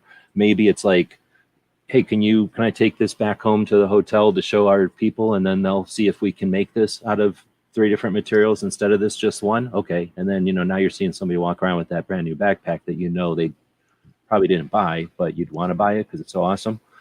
So there's that kind of stuff. You just can't get freaked out by that kind of thing happening. As far as, I also wanted to highlight that one because it's sort of just, added on to that last comment, but some of us in states that don't have to deal with it, I don't see California compliant stuff. And since the last time I was shooting in California, which was like in 2000 and whenever me and Smeggy were there, 2018 or something. So seeing the California compliant stuff, seeing the New Jersey compliant stuff, seeing the other, hindered things, that's one of those opportunities. So it is frustrating that you all have infringements like that. But some of us, that's the only time we get to see the stuff and, getting pictures of it and stuff. Let's not forget, again, if we're going to change the focus of shot or the broad vision of shot, let's, maybe it would be cool if the manufacturers maybe highlighted those in the things that they have to do to comply instead of hiding them on the bottom of all the display racks. If you're looking at the compliance stuff, it's down there. Why not put it up front? Like, hey, this is the states that have to comply, and this is what they have to deal with. Let's not forget, here's their DC project reps. Like, here's some, 3 different organizations that are helping to fight it. It's not that, no marketing is going to work. That marketing has a direction. I'm just going to end up doing that kind of stuff. So I don't know if you had anything with that one. Just thought seeing the new firearms would make me want something I can't afford or the state wouldn't want me to have. If not, I'll go on to the next one from Milsurp Dude. You go to SHOT Show? Yep. Since 2005, we've been going as media, and that was a whole nother story. Like I say, I'm going to try to do a series. I try to do this every year, but I'm going to try to do a series. I'll talk about what it was like that first year when we had to talk NSSF into understanding that a website was a thing. And we successfully did that and broke the way for a whole bunch of other people to come in to do digital stuff. And then, like I say, each year was awesome for a while there. And then there was a while there that it got kind of boring. But either way, we're going to talk about that. But yeah, I've been going to SHOT Show for a while. Roll Call asked if I'm going this year. Same question, I guess, a little bit differently. But yeah, I'm going to attempt to go. I mean, there's been times where it's been more of a, I'm going to go because I've gone, but I'm definitely curious to see this year. So, unless I'm broken or not able, I'll be there. I go for very little. I pride myself. I went one year for $350. It was less than one dude who isn't in the industry anymore paid for one day at a hotel. And I thought that was pretty awesome. I don't really care. I'm not like a hobo or nothing, but I'm able to, deal with it and get there on the cheap. My goal is to experience it, and I value that. So definitely be there. Go ahead. I interrupted you. Oh, I think if you went pre-22 and you went 22, then yeah, it's going to be interesting to see what 23. We were excited for 22 to see what was going to happen. Right, when it missed a year off. What's happening, and so it's going to be interesting to see. It does it revert back? Does it evolve even more? Like what's going to happen? Well, I'm going to make that a whole nother show, dude. What will 2023 be like? And we'll make that a panel or something, because I think it can never go back. I think that just like my little donut shop in town went out of business, and there was a little family making their donuts. You know what I'm saying? Like, I'm sure their kids or whoever were sick of making donuts, so it went out of business. There's never going to be a donut shop again. If it is, it'll be a Dunkin' Donuts or something, if they decide there's enough demand for donuts. But you know what I mean? Like, there's just some things that'll never come back to SHOT Show again. So it'll be different, period. And everything else kind of cycles through anyway. There's a cycle of media. There's a cycle of just, what do you call industry in general, businesses that come and go. But I think this wiped out a bunch. And then the people that come back will be the new wave, and they'll be creating the new SHOT Show to a lot of extent. Right. I don't know. I could be wrong, I guess. But I think that's, anyway. So Mike's next point was, I'd like to glad hand with the creators. Oh, that to this point, I've only seen on YouTube. Yeah. You've done that. Yep. There's definitely the opportunity to. Yeah. Some of them, everybody's very different, right? Some people are like, hey, here's me. And other people are like, oh gosh, right? Like everybody's some scale of there. Yeah. It's nice to be able to see, friends, online friends, colleagues, whatever. I don't make that my focal point. I don't seek out people or anything like that. But obviously, especially in the mornings in the media room there, right? You're going to run into them. You're going to inevitably run into them in a booth or on the floor.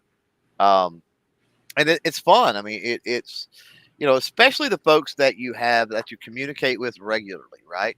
I mean, it's almost like a homecoming or a like you were talking about earlier, a family reunion type situation, or uh, what am I thinking? Like a high I know what school you mean. It's not quite reunion the same because a or family something. reunion, like people gotta be there and that kind of thing, and More like nobody a has high to school be there. reunion, maybe, or something, or college Yeah, but reunion. there is more Yeah, to it. It is more like a convention because the people that want to be there are efforting to be there. They're not there for some obligation. You know what I mean? And it's, right, I think right. there's something about like the people that show up all gauge a little bit different in everybody's eye because they all are there experiencing it again. Right. Yeah. So I don't know. There's something there. Yeah. No, I agree with you 100%. That's different than what I read that as YouTubers, like people that are like, hey, I'm here, I'm on YouTube. I could care less. Like I've lived through the entire, literally whatever it is, I've lived through it. I've been there since it started and I'm living through it now. So nothing about it, YouTubers impress me. Sorry.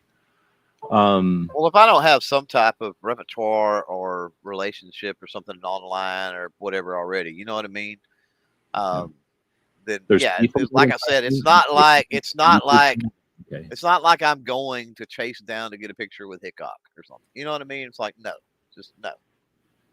And then No Serp is saying we need to meet up and blah blah blah. I don't do that, so I just figured I'd make a point of saying that I don't do that. It's one of the things that whenever I started doing this back in '97, doing stuff online, I've always hated television shows where they show the person's head all the way down to sometimes their feet, but a lot of times the table and then the branding that's on the table in front of them. Because I don't know why back in the day that was the way they did it on television, I guess. But a lot of days back in the day, they would show these television shows, and because the star wants their branding, they want to have their face on there so that they're still famous for the next show that they might be on. And the show that's paying for it wants their branding. And then the thing that they're talking about gets third billing at the middle of the screen. You can barely see it. I was like, I don't need any of that. I'm not doing it. I had no ambition. So I was just like, let's zoom in on the thing. And I appreciated that. And over the years, it was a thing. So I've stuck with that, and I got no interest in doing meet and greets. I don't make myself part of the branding. In fact, the opposite. I don't. I appreciate the people that don't do that. So I occasionally get people that will contact me and say, "Thanks, I didn't realize I could do it a different way." And I'm again, if you're considering doing something you haven't seen people do it that way, then that's all the more reason to do it. No reason at all to not do it. This internet is better when more people contribute with their way of doing it and their techniques. Let's put it that way, right? Their skill sets and what they want to do. So I'll never be part of a meet and greet or a panel or any of that kind of stuff. I'm okay with people that want to do it, but I'm not participating in it. Clover's the other way. You'd be on a panel if they had some kind of panel of like YouTubers or people that were doing 2A stuff or like Depends on something.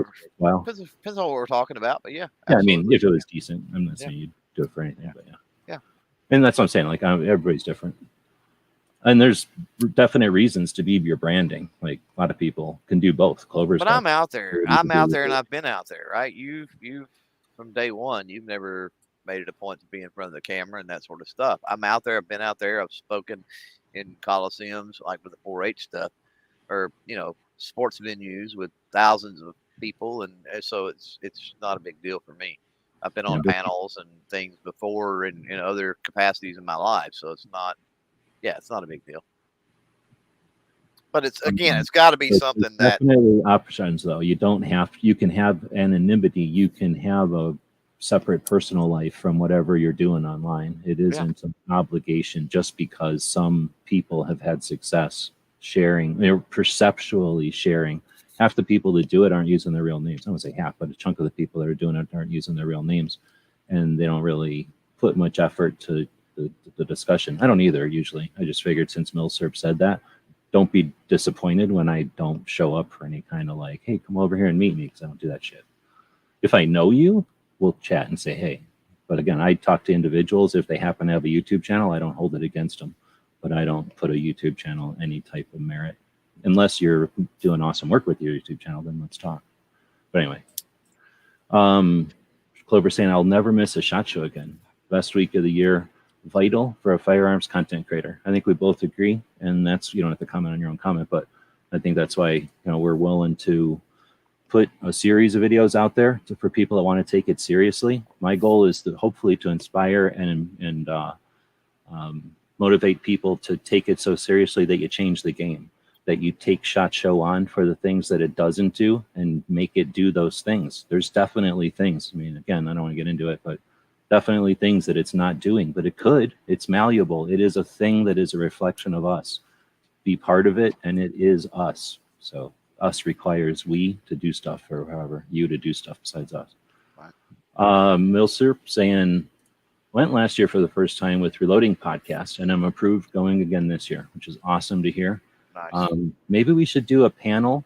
Oh man, is it too much to ask? Let's see how much success we got. Maybe we'll say, like, if we get some success, how cool would it be to have me and Clover be the consistent ones, and then have a bunch of people that have been going for their first year, and maybe talk to them last. So maybe talk to the people that have been there for longer than me, then talk to people that are like, let's say, so we don't do it forever, 5 years, and then do like a 3 years, and then do like a second year, and then talk to first timers. If there's enough interest and we can do it, I think that'd be neat as hell. So if somebody wants to sponsor this, maybe there's a gun shop or some person that thinks, hey, wow, it'd be awesome to see more individuals authentically showing the SHOT Show. Maybe even NSF says, hey, this is something we could take under our wing. Me and Clover are super cheap, make it worth our while, and we will have as many shows as you want that are authentic, alive about SHOT Show as you want. But that's awesome. And if Clover doesn't want to do it, I might do it, depending, again, on what kind of feedback I get. But I can't tell you how much I enjoy SHOT Show. It is literally the pulse of the community, and I guess the industry. Smeggy is saying, anything under 5-hour drive is worth it.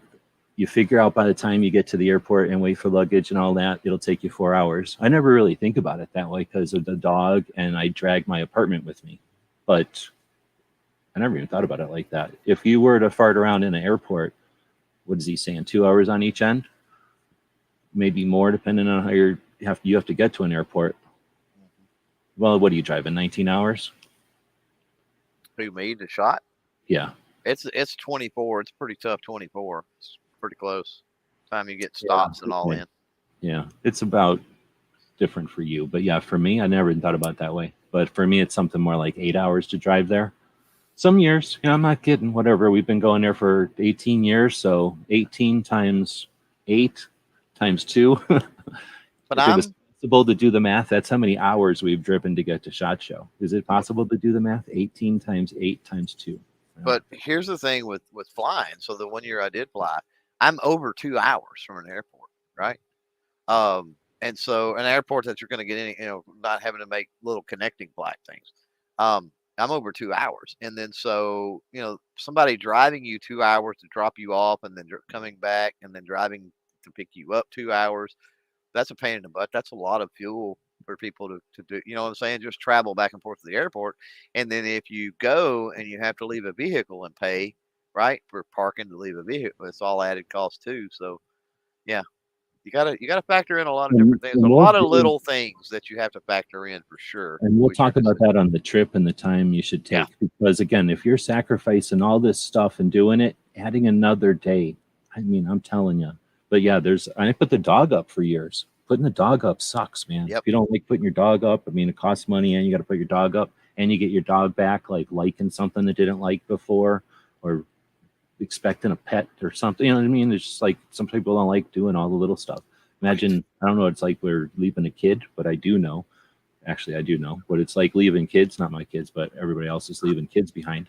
Right. So, I mean, I don't do it personally, but I do know that it ain't easy leaving kids, because kids aren't the same every year. They got everything going on. You don't know this, Clover, but kids ain't the same every year. They got different things going on. Yeah. So, yeah.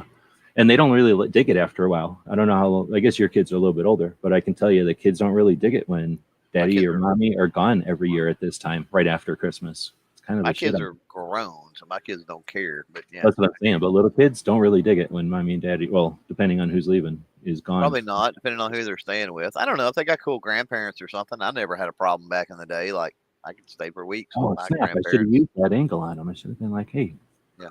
tell them that their if their grandparents are happy, then Well, it's kind of like the. It's kind of like the. who's going to shot for any amount of time. So we'll definitely be talking. Well, you talked about boarding your dog, right? And your dog, you coming back and your dog liking something that it didn't like or expecting something. Kids are the same way. You know, you leave them for a week with their freaking grandparents. And I got grandbabies, so I know. You know, they sugar it up. They get to eat candy all week. They want to make candy and ice cream. Parents come home and they're like, "What in the world? You know, went on here?" You know, so yeah, but it's that's the same thing. That's the kind of stuff that's sacrifices that don't get talked about often. And I'm sure it will be more because people are actually, it will be because more authentic people are in experiencing shot and sharing shot. Because as much as we're talking about media and blah, blah, blah, that's a type of media, that's a type of badge to get to SHOT Show. But they don't really care anymore. Honestly, the stuff like I was talking about with like, that was the only thing they really cared about is the operators and the SWAT cops and undercover people. Maybe the person who said he was sick for the week, but then was at SHOT Show and he didn't want his picture on the thing because playing hooky from work or something. Right. You know, that was about what people were worried about. In the 2022, people are not that worried. I don't think anyone's ever looked to see if you got a media badge, and I don't even know how many years. And how many people, I mean, you're talking about what, 60, 75, 80,000 people, right? Everybody has a cell phone in their pocket with a high-res camera, video camera, internet connection, everything else, right? So I mean, yeah, it's gonna happen. It's kind of like Tulsa, right? Like they big signs everywhere, you know, don't take pictures, don't film. And you know, we do Tulsa as official media for Tulsa twice a year, but then, you know, as I'm tagging stuff and getting our stuff together to show our work, basically, for the next one, I find creators that I never had heard about that were there, and they took pictures and did video, and apparently they got away with it with no pass. You know what I mean? So, like, yeah.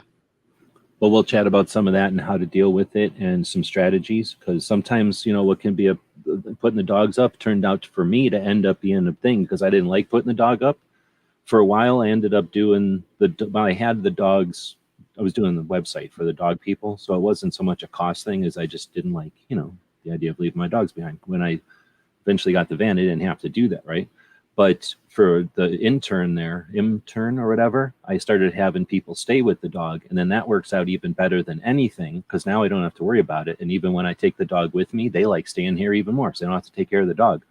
But effectively, I got people staying in the house who consider it like a, you know, semi-vacation because they get to go hang out at a different place and play with all my crap that is like their toys or whatever, you know. And anyway, it works out great. So then you get it, and that worked out because of, you know, just dealing with it over the years and not really digging the situation of leaving my dogs at a kennel or whatever, even though that was, you know, nothing wrong with it. But anyway, so that's the kind of stuff we can chat about.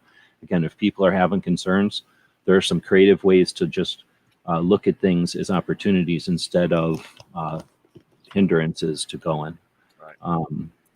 And again, if you can't pay for something, can you do something else for them? You know, what's your gig? Are you doing lawns or something? If you're plumbing, can you give them a plumbing credit next time they got something? You know, they take care of your something, you take care of theirs.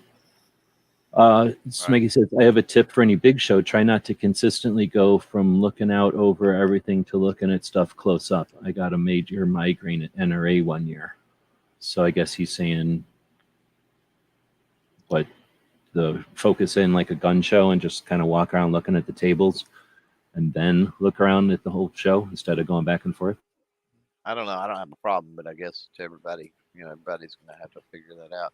So, SHOT Show doesn't really lend itself to that. Maybe Wanamaker, but SHOT Show, you're walking in and out of places. You're walking around corners, and it's somewhat spread crazy. as compared to Wanamaker. You know what I mean? It's insanely spread out. Yeah, Booths it's like booths have space, and there's space between the booths, and yeah. And now that they didn't have a lot of people, it's even crazier with room. But yeah, it's like when you think about SHOT Show, if you were trying to describe SHOT Show for Patriot or for somebody is trying to imagine it without seeing it, right? It is 12-foot aisle. I can't imagine how big that place is. Do we know? 11 acres? Or am I thinking of? Oh, it's bigger than that. It's got to be 16 or 17 at this point. But yeah. So it's some giant building. There are pillars, so it's not like Wanamaker's where there's no pillars. So there are pillars coming down, and there's an upstairs and downstairs. So there's effectively two giant center. So there's two of those like units, like kind of, let's say, centered, even though they're not quite centered in this giant rectangle room.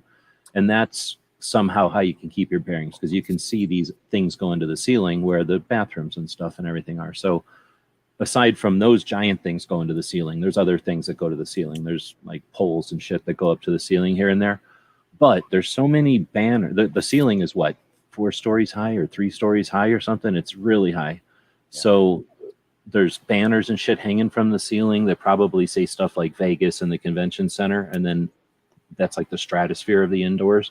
Below that, there's this is what aisle you're on, or this is what row you're in or something. Like there's the navigation things hanging, like banners hanging from midair. And then below that, or amidst all that, is like the Colt banners, or like the giant upper thing with all the lights in it from Smith & Wesson, or whatever structure somebody decides to build as part of their thing to keep people's attention looking up or whatever. And then lights or something pointing down at their booths. And then their booths can be anything from, oh my goodness, how do you describe the booths? They almost always have some kind of really thick carpet, so that as you're walking and you get foot fatigue, you jump on their carpet and immediately you're feeling better because your spine is relaxing and your feet start to feel like you're walking on a cloud. They almost all have carpet like that. So you walk in there and there's usually some sort of display for their handguns, if they got handguns, or for their small items, some sort of glass displays. And depending if it's a handgun company or not, like a lot of them, depending on how many small things they have. And then obviously for rifles, they're usually on racks on some sort of like various wall, right? Like some kind of a display that's vertical, that they're either horizontal or vertical, and depending again how many guns. Some fancy companies might only have 6 different types of guns, so they got 6 over here and 6 over there. Something like Smith & Wesson has 16 over here and 30 over here, and then a duplicate 16 and a duplicate 30 in their giant booths, so that there's no waiting or something to see stuff. Some places, I guess, have probably have triplicates of their entire line, right? Like Taurus or something might have triplicates. Right. So anyway, so these things, and then they can get as small as just a small 10 by 10 booth. You know how in a convention center, they'll take that giant area and divide it up with some kind of carpet into aisles and rows and stuff. And then everybody's up to their own. So they start with that smushy carpet, that really thick carpet. Sometimes it can really trip you up. I bet you they're not even accessible sometimes. I bet you it's hard to roll a chair onto some of these things. They're so puffy. And then they'll have, like I say, some kind of displays. And then sometimes they'll have chairs. What would you say, about 50% of the time they have chairs, 50% of the time, there's always chairs, but 50% of the time the chairs are available.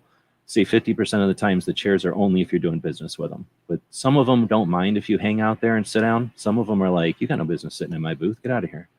So they're kind of some of them will be somewhere between standoffish and like, oh, you just need to hang out here, take some water and hang out in our booth. Some of them are looking for that, whatever. So they're kind of different there. But like I say, some of them will just be a table. Very few of them really. Some downstairs will just be a table. But usually they put some kind of effort into something to attract your eyes or to give you information about their product. And then they've got somehow their product displayed. And then, I don't know, where would you draw the line? There's some level where they'll have to be doing so much business that they'll have an office, or they'll have an upstairs, or they'll have a little room or a little shack or something, like some kind of a fancy place where they can get away from the rest of the show. And sometimes they're soundproof, but usually it's just to get away from everybody, and 2 people can sit down and have some business without listening, having to worry about people listening over their shoulders, and be private. I don't know. That's, I think, probably too long, but a description of what the show's like as far as comparing. I think I started that because it's not a gun show. If people think of a gun show, think more of like a car show, right? It's much more like a car show or a computer show. Like when you used to see the pictures of that thing where they're showing all the computers to each other. Every once in a while, there'll be like a big screen TV booth or like a video game booth, and they'll have something a little bit different, but most of the booths are pretty much the same. I'd say a little more variety than a computer show. Oh, Clover was laughed for a minute. I was like, okay, well. So then that was try not to consistently go looking around. So that's what I was going to say. It's shot.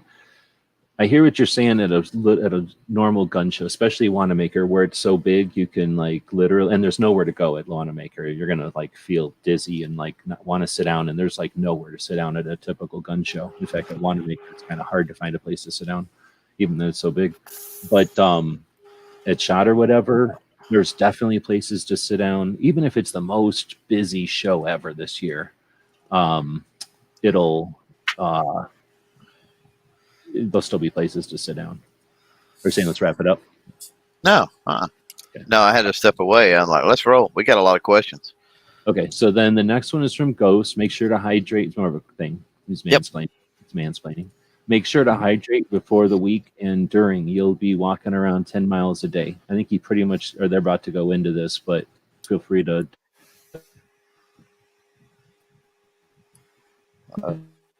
Yeah, you're roboting bad. Go ahead. I got Ghost up here. You back? I don't know. I probably Yeah. should sit here for a second. Probably talking too long. Yeah, you're back. You're good. I was just saying, Ghost says make sure to hydrate during or before and then during. You're going to be walking around 10 miles a day. True. So Good definitely, point. I start walking too. I mean, just start walking ahead of time so you get used to walking or whatever. Make sure your shoes are good to go. We'll talk Break about in your shoes. Yes, break in your shoes. Period. I mean, this is a thing to get ready for. It is an event, and it's good because it helps keep the industry in shape. And I think that we're missing a lot of opportunities in that respect, actually. So I'm gonna put in there getting in shape with and for SHOT Show. Yep. Because I think that they could, instead of wasting our time scolding us for Project Child Safe, NSSF, who should be funding us, me and Clover, for doing this, could also be spending some time talking about getting in shape for and with SHOT Show. So that would be pretty cool. Because imagine if they had something where like, how many laps a SHOT Show? Whoever does the most laps a SHOT Show gets, I don't know, something with hat or headband. That's probably what they do. Yeah. You know what I'm saying? Like people that can, I don't know. There's probably a lot of fun. We'll have all show on that maybe. Again, if people are interested. Yeah. I'm not going to push everything down everybody's throat. Let's see. But otherwise, I was going to say, if you wanted to dig into that, there's also, I think a lot of people, and I've done this before, stack vitamins or whatever that's called, start taking a bunch of vitamins. Not just the vitamins. What I do is I go look at what Airborne has in it, and then I just buy the generic versions of that in a jar, and I just start eating the jar maybe a couple of weeks before, and then eat it until it's gone, just to kind of build the immune or something. Imagine everybody's got different things, and how cool would it be to have a conversation with everybody's different strategies for being immune boosting before an event? And it's super valid. Anybody that tells you jokingly that they get sick every year, I mean, what the hell? How many years you got to go before you want to keep getting sick all the time? I've been going for 18 years. I've seen it where, me and myself included, we've had, well, you can imagine in 18 years with, depending on the year, something between 2 to 6 of us going in a year, like everything you can think of as far as literally babies being born. Wait, hold on. I mean, literally babies being born in the January. I'm not going to say what date, but January babies and every kind of sickness. So, and every kind of health. Let's not act like we get sick all the time, but you can also take yourself out. I've done this, eating at those stupid buffets, just eating too much because it's like, oh man, all this is free. Oh, wait a minute. You do have to pay a price for eating this much buffet. So, how awesome would it be to be born at SHOT Show? That'd be freaking cool. Oh, well, these babies would have been neat, but. And yeah, I mean, speaking on that, I mean, the prep, yeah, I think I'd rather be born at Wanamaker than SHOT Show. I think Call me crazy, but I'd rather be born at Wanamaker. Yeah, I think the health aspect and the preparing from that angle, yeah, I think that's a very good topic that bleeds over into a lot of things. One of the things, yeah, you're going to eat a lot of crap that week, most likely. Well, so, yeah. I mean, I add some bacon to my mix, but that's about it. Like I eat really healthy that week because the of vast majority of people, I think, though, they You know, it's Oh no, yeah. They that's think one of of it the as things about "Woo." going. It's Yeah. almost a vacation in that sense, right? I talked about it being a working event for me, but diet rules and all that kind of go out the window. So there is some prep that you need to prepare for, and you need, going into it. Don't want to get too heavy into that Well, I'm gonna wait because but yeah, Tony's about to say a comment. I forgot I did have it highlighted down here, so I'll hit on that in a second. But there's a lot to that, and we'll talk about it in some of these other upcoming shows for sure. yeah, oh yeah, And if you need some extra help, then again, we can help you out because we help. I could definitely know where the resources are in Vegas for whatever it is you might want. Let's see. She Fires says, I bet you can see how people truly are in real life during these events. Character matters. Yep, character, awareness, intelligence, interest. That's when my presentation at AmCon was going to be, as an activist, a lot of times it's just what we're interested in and aware of. That's an indicator to others of what they might be interested in and aware of. And, that's frustrating because sometimes you just might not be interested in something or aware of something because you're just not aware of it or interested in it. But you know what I'm saying? Like that's one of those things that you're not going to know. No one wears a button that says like I don't even know about this or something. But yeah, go into these events and again, they're not going to introduce themselves and say, hey, I don't know how to video edit. But if you watch them and they're standing there and they walk away and a whole nother person puts the camera away and they just have to catch up with that person, you know how they're running their channel. You know what I mean? Like if that person's got, I've seen Clover and Ghost and others with like, I don't know how the hell they did it that one year with some kind of an erector set of telephones and microphones and gizmos, but they all went to Wanamaker and did other stuff. So they all knew what they were doing and they were probably more dexterous, if that's the right word, and like able and probably got the similar content than the doofuses who have big giant stuff trying to keep their jobs. And here's what happens when you're getting paid by a television company. Do you want to be like, oh, I can do this with my phone just as easily? Or do you want to be like, oh, I need the thing and the blah, blah, blah, and I forgot the thing, and that's why we didn't get the thing you wanted because of my microphone didn't have a thing on it. And I need another thing, and nobody can do this besides me because of the thing so complicated. Right. So come on, get over each other and figure out, and let's get shit done instead of let's try to pat ourselves on the back for how we can accomplish it the most complicated way. And that's the kind of stuff that you figure out. And again, why people go, oh, you fucking have attitude about shit. I'm like, yeah, I definitely do. done is better than none. The cow. Huh? I said done is better than none. That's a good way to summarize it. But brought that one up. So then Ghost is saying most of the external range days are no longer after 2020. Now, I hope that they come back. So I don't know if you know something. I don't know. But I mean, they may not have come back yet. But I know some of them have to come back. They will not do some of those military ones at SHOT Show. Yeah. And those will happen. So whether or not they come back to being what they were, I can understand them not. The last couple that I've attended, I don't know what's going on. For a while there was, everything evolves though. So there'll be some differences for sure. And again, what'll be public and what'll be not public and what'll be worth going to. When things aren't public, they're neat and things can be accomplished, but they're useless compared to like range day, as far as if you're trying to create content or you're trying to get connections or whatever. But if you just want to experience different things, there's lots of stuff to experience. Right. Let's see. So Smeggy says, I've been to range day, a few range days outside of SHOT Show range day. And that's the thing, I guess, is that there's plenty. And think about there's other things to do in Vegas. And while range days are fun, there's lots of people competing for eyeballs and awareness and get people happy and motivated and ready to remember their name as they go through the big event. So lots of potential and opportunity. Make your opportunities. And I'll leave it at that. But if you want to do stuff, let me know. Let Clover know. I've been to several, Weston is saying I've been to several conventions in my industry in Vegas, and the after parties is where the most fun and networking happens. I wanted to put that one up because I'm always talking like, let's get work done, because I believe that it's important to have an agenda, like some goals in mind. Experience the show, learn it, understand you're new, especially if you're new, but if you're old and you've been doing this for a while, what are you not challenging yourself to take on the next? I've experienced going from digital to video, and then from video to live, and then from live into streaming, and then from streaming into selfies and all this stuff, and I didn't have any influence other than to take the ride. But I'm saying, like, I know that there would have been different if we all worked on it and yanked on it in a different way. So we can do that going forward. So if you're out there just watching and just doing what you've done, challenge yourself, do something interesting. So as far as the parties and stuff, though, I also wanted to say, at the same time as I'm saying be active and motivated, do that with a plan so that you can also plan in having fun. Because going there and just doing work is boring as shit, and you don't really get much out of it.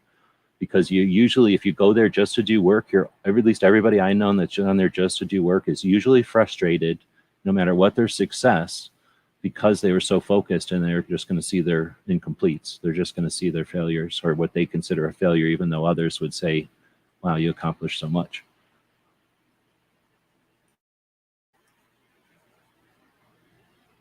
Nothing. No, he's not muted. Do you walk away again? No, I'm here. Okay. I'm here. So next one is Ghost saying best part of the week is the nights going to dinner with friends and companies, and the parties if they ever come back, getting to hang out with friends, not in a work sense, is awesome. I think that's kind of what I was saying. But that's why I'd like to see that happen on the day after, though, or a day before. I've experienced that. That's why I'm just talking out my ass, because after a day of walking around, remember he just said we're walking around 10 miles in a day potentially, especially if you're trying to hustle and get some shit done. So having to pull it all back together, energy drinks and coffee will get your body maybe awake and keep you not falling asleep, but are you on your game? So I hear you, and that's the only option we've got. And I'm not saying you don't got that option, but I really would think the getting together in the non-work sense on another day would be a gem. It would be just such better than icing on the cake. It would be like a cool glass of milk with the cake. Yep. But yeah, the parties, I don't know. Back in the day, it was more of a need to know, get to know kind of thing. And nowadays they exist and they're different. So have you been to a Brownells one yet? Oh yeah, that was the best, probably the best one ever. Hey, you may want to hit on Chris from the 740 out there right quick. Oh, hitting that super chat. Thank you, man. $20. Got to head out and we'll see him at Tulsa, by the way. He's going to Wanamaker. Oh I yeah. really want to try to get to Wanamaker this year, but I don't know. But thank you. Really appreciate that. That is going into the Paying Bills Fund. So let's see.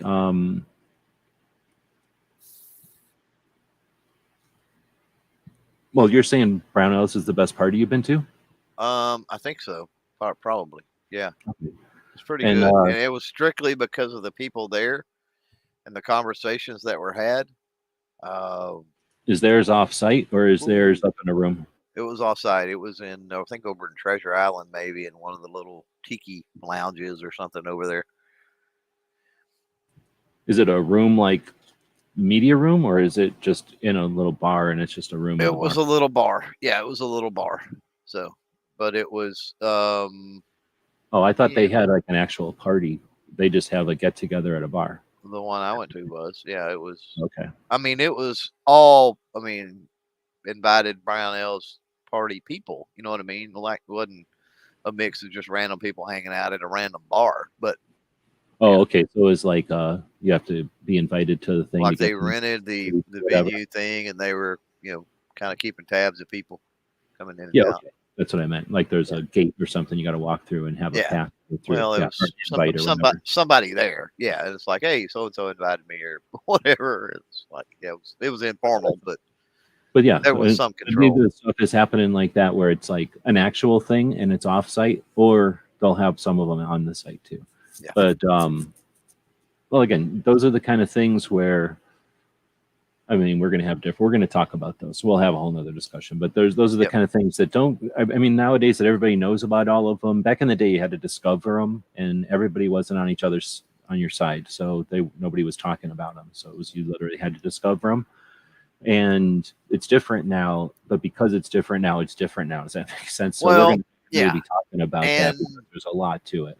And for the new creators out there, I will tell you, I see this a lot where you have people that go, oh, I'm going to this secret conclave special invite only event, blah, blah, blah, blah, blah. And then, you find out later on, and Ghost can back me up. He knows what I'm talking about. You find out later on that it's not some secret society conclave invite only event. Like, it's just a matter of knowing that the event exists and asking the people put it on and say, hey, mind if I drop by?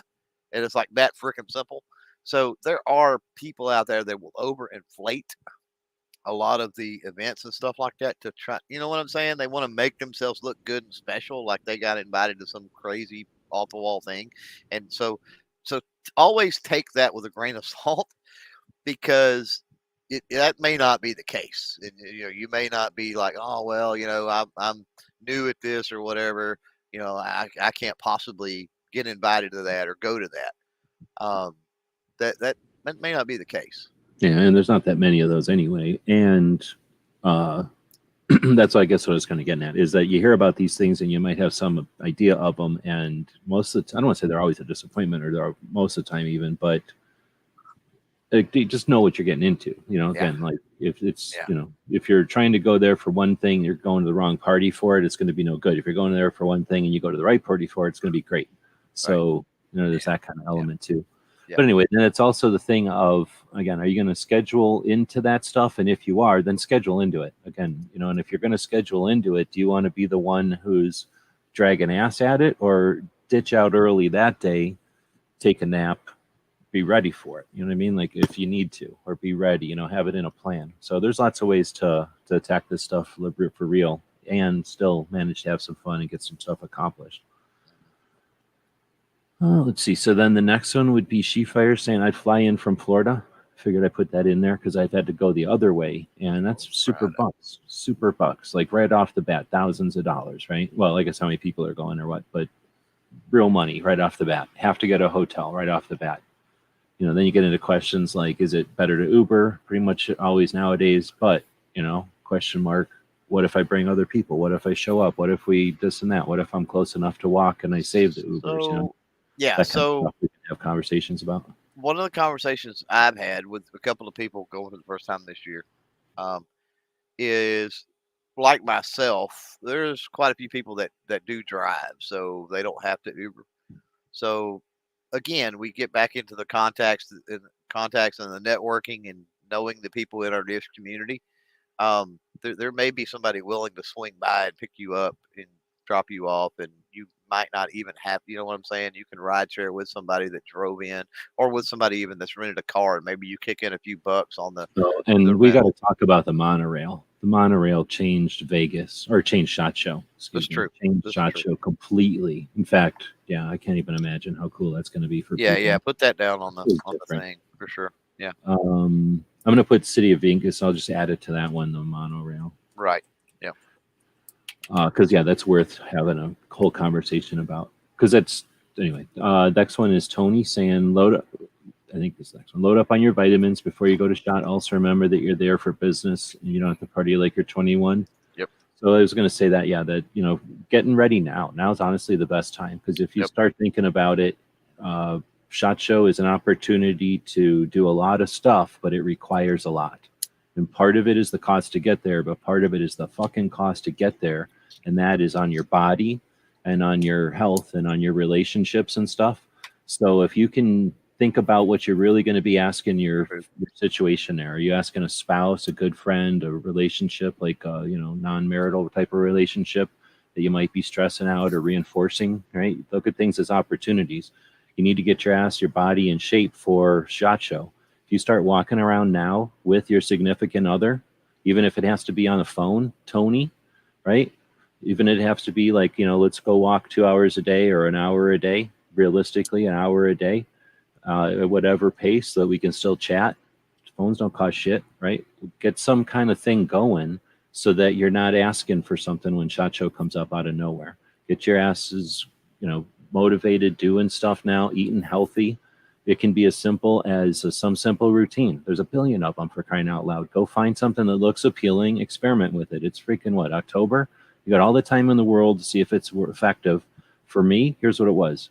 Just blending up a bunch of vegetable type of stuff, kale and spinach and junk, and drinking that in the morning.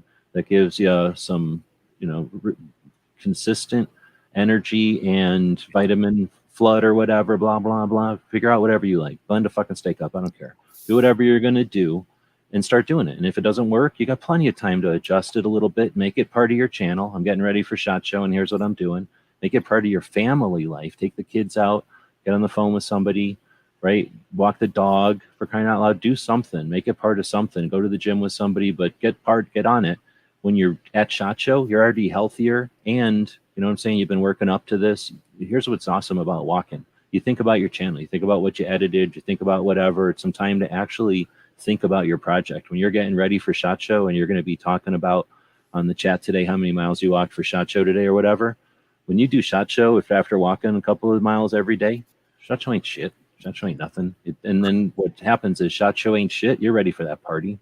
And when you're at that party, you know, half the people are lag-assing or talking shitty or getting weird, and you're over there still calm and going and doing your thing, right?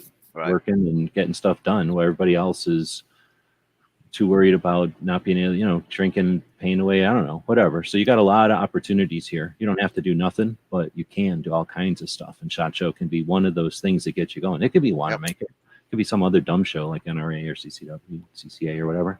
But, you know, SHOT Show is an awesome opportunity to do it. You know, you can ever have a more fun 10 miles. I guarantee you. I can't tell you. I wish I had a way to know how many times I walked 10 miles in my life. It's some dumb ass number. It's way too many. Every single good one is at SHOT Show. You know what I'm saying? Like, you don't even know you're walking 10 miles at SHOT Show. Right. And then make it so that you don't have to kill yourself doing it. Make it so that that's part of it. And then the party part of it, man, I hate to be the guy who's like, don't party. Because if you've been going to SHOT Show for 1 year and you got stuff accomplished, I think that's enough. Like, you're allowed to have some time. Just plan it. Just get it in there. There's so much fun shit to do, right? The world is awesome, and we live in a good time, and there's so many cool people. You can't even know how many people are cool. Go experience the cool people and the fun stuff to do in Vegas. Just plan it. And, you know, don't miss opportunities the next day because you jumped on an opportunity at the last moment. You're allowed to plan having a blast. You can almost have a blast on demand in Vegas. It is possible. But with a little bit of forethought, you can have a blast with good friends, right? And there's nothing wrong with planning a freaking day of having a good time. That's one of the reasons you should check out some of these girl channels. They actually have good advice once in a while, even though most of the time we have to mansplain everything to them. They know how to kick loose occasionally, especially when they're out with their girlfriends. Right. What's to say? So, and if you're one of them girls going, then yeah, leave time to have fun and be smart about it and make videos about how smart you are doing it or whatever, right? Because it is Vegas. I mean, there's lots of predators and weird shit happening in Vegas, I'm sure. Anyway, load up on vitamins. Got me into that rant. We'll have a whole nother show where we'll mansplain all that kind of stuff. But yeah, this is kind of the show to plan the shows, so to speak. Yep. So 2 more. G23 still wait, and maybe if I'm missing stuff, let me know. I'll go back over. I mean, we had a list of 22 here. Some of them might come in. I know some people were asking ones that we already hit. You've missed a lot since. Oh, okay. We started answering them, but yeah. We'll see with how long Clover's got. Actually, if Cape Gunworks starts up, I'll end. But anyway, so G23 says, still waiting to talk nerdy to return. I think it was one of the best podcasts I was ever involved with and listened to. So for people that don't know, Clover started doing his channel and then got started involved being around other channels and then started inspiring and motivating other channels and then did a show on Thursdays called something. We call it Talking Nerdy, I guess. I don't remember what it was actually called. And for After Hours and then the studio. Is the 2 and names. you consistently had a forum, a round table, so people who are creating content could jump in and participate and ask questions and offer their experiences. So unlike a lot of people you may have recently heard give really bad advice as if social media was a recipe that can be learned instead of an art that can be understood with time and appreciation. If people suggest that you can just go look at some spreadsheet and use, again and again, some formula based on one interpretation of something that happened for some amount of time, that's people you should run from. Right. The opposite of that is collaboration. People coming together, right, and sharing their experiences, listening to what other strategies have been done and offering the results of their, experiences again. And the people who consistently show up and maybe even host those shows, right, end up having way more experience and understanding on what actually works and what people have used, and not just once or twice, but over time. And that kind of knowledge and experience is what I think Clover offers in his coaching and his consulting, and what I try to offer in mine as well.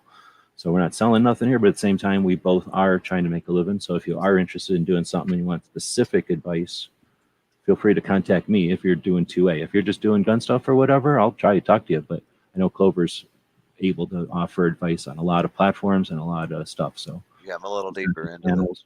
that side of it. And I would say that was U23. Yeah. Yeah. My biggest, my only hurdle right now with not bringing that back over there on the GunTuber Academy channel is the lack of the community tab. Things will change once that channel gets to the point I have a community tab. And the reason for that's communication with 100 and something subscribers, which is all it has right now. And again, that channel will never be huge because it's super, super niche down. But we need that, and I say we because we're all a part of that. We need that community tab up over there for communication purposes to let people know shows are happening and what the topics are and what we need to talk about. Be able to do polls, right? To see, what do you need specific information on, and there's just a lot of things that a lot of doors that will open, and so that's what I'm waiting on at this point. Once we can build it to that point, yeah, we'll start. I'm not going to wait till it's got 1,000 subscribers or 10,000 subscribers or anything like that. I will consider us at the top of the mountain when we hit 500 subscribers over there and get the community tab. We'll really get to rolling then. Oops, I guess this last one was from Ghost, kind of on that same theme of the vitamins, saying started vitamins and different medicines January 1st. I think that's sort of like the airborne, I'm guessing, that kind of thing. Yeah. All right. So Chris, again, thank you for the super chat.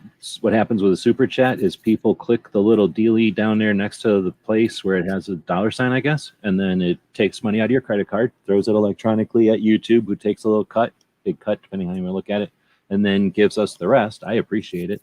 Goes towards paying bills, goes through $5 out there as well. Again, appreciate it. Thank you very much for that. Says, can't wait to see everybody in Vegas, and he thanks us for the chat. As Clover said, this will be the beginning of a bunch of chats, and I'm scrolling back down to find what Chris said. He had to head out to go to work, but he enjoyed the chat. Appreciate it. Thanks for the money again. It's helping to pay the bills. So if I missed questions, feel free to hit them. Millsurface saying he starts vitamins this time of year because of hunting season. Yeah, another great reason. So, we can make shooting just like aerobics or something, or cross-country skiing, right? Cross-country skiing, what's the use of that? I don't know. Like, some people liked it, some people didn't like it, but then it became like a healthy thing, and all of a sudden a bunch of people liked it. So how come, hunting can't be something that people do the elk workout or something? Same workout that most elk people I know have to do some kind of workout because they live down on sea level, and elks ain't at sea level, right? So they do some kind of workout to get ready for it. Make that popular. A lot of military stuff has gotten popular as a workout. Let's see. DJ says, my intention would be to cover anything that's on the ADA related with an emphasis on hearing protection and mobility. So that's a statement. Although I asked DJ if he's going, he said, blah, blah, blah, blah, blah. This is his exact words, and I quote, blah, blah, blah, blah, blah, blah, blah. Right. But, yeah, I think that's a great point. Now, let's see. Trying to do anything 2A would be pushing uphill at SHOT Show. I'm going to give you all the encouragement and motivation to do so. I'll give you resources, in fact. But it is an uphill battle, and it's not what the show's for. So don't have any expectation to change SHOT Show to be 2A. It's not going to happen. It shouldn't happen. It's not what it's for. There's other things for that. But it can definitely be aware. 2A can definitely be a vector. Is that the right word? For getting the word out there. Walk Talk America, great example, right? Use a SHOT Show effectively and usefully for everybody. Every single person wins that situation. Reducing suicides through awareness, and that's part of the industry's overall strategy to help each other and help others, and marketing and blah blah blah. So ADA, man, I like it. There is this hearing protection, the American Suppressor Association, and there are some suppressor booths. Aside from that, Clover, can you think of anything that would be focused on the American Disabilities Act? Oh, I guess I shouldn't say that. The chairs, Action Tracker, the chair that makes but that's it. And a couple of places will be either raising money to give action trackers to folks, or let action trackers be available for people who are showing up for like a week of hunting or something like that. But aside from, I'm trying to think again, but I shouldn't say there's nothing. The braces, let's all be real, the braces are designed, and a lot of those don't get any press, but are actually more and more accessible, designed to be more and more useful for more and more people. And I'm sure I just don't pay enough attention to it, but there must be something for like parachuting, even though they probably don't get a lot of press. There's probably a lot of manufacturers who make, oh, let's say the fancy competition combs or handguards or shoulder rests and things that people don't think about but are integral to like actual marksmanship. I'll bet you a lot of those companies are the ones leading the way and making accessible stuff for differently abled shooters. There's no telling as far as ADA related stuff. There's no telling how much of that is in the downstairs area. It's a good point. It's most of it's downstairs, but some will be hidden upstairs. But if there, you know what, there's nobody at all that I'm aware of that only focuses on that. You're right. There might be a couple of people who have to be, you know, like the token, like, oh, look, you got a limp, so why don't you do it? Or like, you know, whatever other marginalization you want. You know, you've got some differently abled situation, so therefore, why don't you go deal with it? But no, I think that would be something that, well, I mean, I would petition the shit out of it. That's something that we're losing by not, that we're leaving money on the table. Since we're talking Vegas, we're leaving a lot of money on the table with the ADA. We've got a population of boomers or whatever they are that are aging out, and will quickly be looking for things and be dissatisfied with the thing, and they're not going to have the function to vote anymore. So yeah, we have a lot of messaging and a lot of potential there. So I appreciate DJ for bringing that one up. They keep talking about the app, and I didn't hit any app questions, so I don't know where the first app question, but you want to hit the app. You use it more than I do. I think this one probably is redoing it. G23 says, with the SHOT Show launching the app last year. No, they launched it a long time ago. Yeah. Did you use it, and did you think they will be doing the app again this year? Do you think it would help new people to use the app? Those are great questions. Yes, there's almost no doubt they'll have the app. Yes, it is beneficial. Yes, I think people should use it. Now, it's a tool, right? Like anything else. And so in what capacity you use it, it's going to be specific to your goals, right? But it's super helpful, without a doubt. Otherwise, the only other way to do it is to, and I do this too in my prep, I will write things down, right? I'll either look it up online, the exhibitor list, or the book, assuming they end up sending those out. I think one year they didn't, but every other year they have. And I'll go through and I'll actually put down booth numbers and other things and keep that on a piece of paper. We'll talk about that later when we talk about that sort of thing. But then I also flag all of that in the app, and yes, I do use the app. So I think that, again, it's a tool. So how you use it, right? Like a hammer can be used for a lot of different things, in a lot of different ways and with a lot of different techniques. But you know, at the end of the day, it's a useful thing. I did find a couple more, but if I'm missing them, let me know. So that was DJ's. Well, then it would be Smeggy. It was a comment, but it's important to know. Right. Smeggy said, I think people hype SHOT Show in their head and get intimidated. I know people that have absolutely 100% not hyped anything in their head and become super overwhelmed and broken down. So the biggest thing about that, when we talk about the intimidation, being overwhelmed, understand that that's normal. Just understand that that's probably going to happen, and that's normal. That's the biggest thing, and that maybe it doesn't hit you like a ton of bricks when it happens. You're at least prepared that, oh, well, I knew I was going to feel this way. Yeah, I saw that one, but I can't find it. Thanks everybody for chatting, because we're getting so many that it's hard to find them. But yeah, I appreciate that. That's a good one to touch on or whatever. And again, we'll talk about more of this, because it'll bring questions to those. You can go to Ask Gun Questions, for crying out loud, and ask the questions over there. That's true. Yeah. So I'm going to go back to my starred one. So then G23 asked that one we just talked about, right? Yeah, right. The app. I didn't use the app so much, but my problem is I got an old phone, and I'm going to try to have more phones this year. I'm working on that. And then I got that tablet that Chris sent. So I'm going to try to use some different things and be less dependent on the one, which will not worry about my battery so much, and I tax my battery so much. Right. So I've had fun playing with stuff. They've played with, like I say, I'm not, the only thing I complain about NSSF about is Project Child Safe, right? Because I'm a dick, because I don't like that. But everything else, I think they're one of the most adaptive. And one of the reasons I say that just one of the reasons. I got many reasons, but one of the reasons is because they've been such on the cutting edge with doing SHOT Show stuff. I mean, I'll bitch, I'll mansplain, and I'll complain, but at the same time, I'll recognize when we are where we are because in a big way, because of SHOT Show being able to be so, I don't know, fluid's not the right word, but like ahead of the game fluid, you know, like anticipating what we need kind of fluid. Right. For the most part. I mean, they still suck all the time. They done some stuff to us personally that's horrible. Like they did some shit they stole from us basically. So anyways, but you know, whatever. I've been going there for 18 years. It's not going to be, if it would be weird if I didn't have any, you know, any whatever stories, right? Right. Yeah. Anyway, so the app, yeah, it'll be interesting. I would be interesting though for somebody who's used the app, and I don't even know if it's Clover, but so whoever has used the app for the entire time, it'd be cool to hear the evolution of the app, just as app developers, and because we don't get enough tech people in the gun community. We get tech people that come over and exploit the gun community because they see where we're vulnerable and where there's exploitable places, and they exploit the shit out of us and they leave.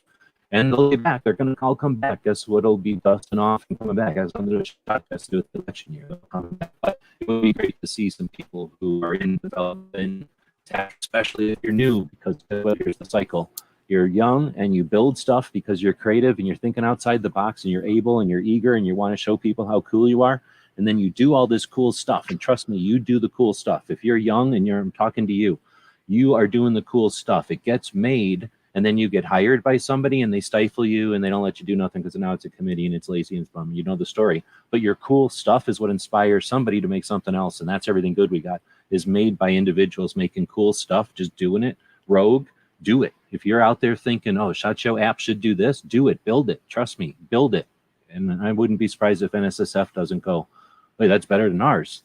Here's some money, because that's how it works. Really, really, that's how it works. I mean, I'm not saying it will work, but that's the kind of stuff that happens in real life. You look back at it, very rarely was it like a big committee of industry people said, this is what we need, and then they hire somebody to do it.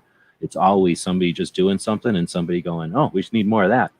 Let's throw resources to that. We need more of it. Right. I need to go put buckets out and stuff, close doors because it started raining here. So the next question is one I know you were kind of reacting or interacting with, and you probably can answer it better than me anyway. So My Fly family says, gentlemen, good day. Quick question. My son is a content creator on YouTube, and I want to get him a media pass. Do you know if they have age restrictions for attendance? And I'll go do my thing. You can answer this one. Yeah, that's an easy one. 16 for the SHOT Show floor, 21 for the range day. So yeah, I think they went on to say below that I think the kiddo was 11 years old or something like that. So just my comments out there, and a couple of other people, helped out with answering that as well.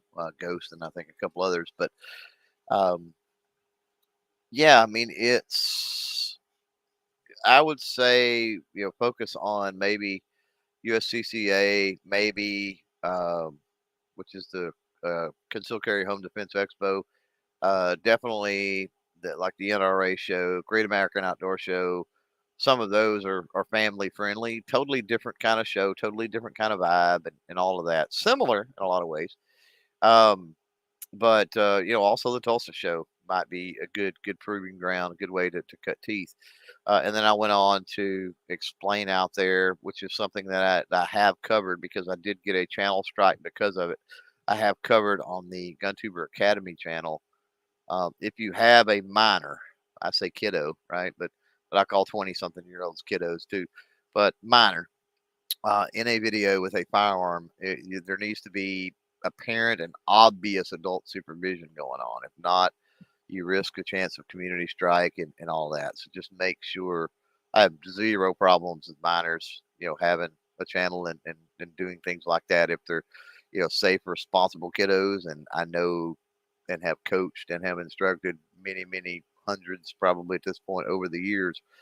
Nothing wrong with that, but just make sure that the audience, the people out there, and these platforms you're posting to, make sure everything's being done safely. Make sure that you go over the top obvious with we're complying with policy, we're complying with the rules, we're being safe, all that stuff. I don't know if he's back yet. He's not. I'll hit on something else. I don't know what he starred, but I know Baron down there. I'm back. Okay. Just just get back to work, but be safe. I figured that was a good opportunity. Yeah, she jumped in for a little bit. But she'll be going, it sounds like, or do we know? We'll see. I mean, I kind of hope she does, but we tried to get her going last year and she couldn't for whatever So reason. I don't know if she's listening or if she listens to this in the future, but Santee, go. You definitely can go get with one of the two of us or both of us, and you can definitely. She was essentially there last year. It just, I think it was a work issue or a timing. It wasn't that.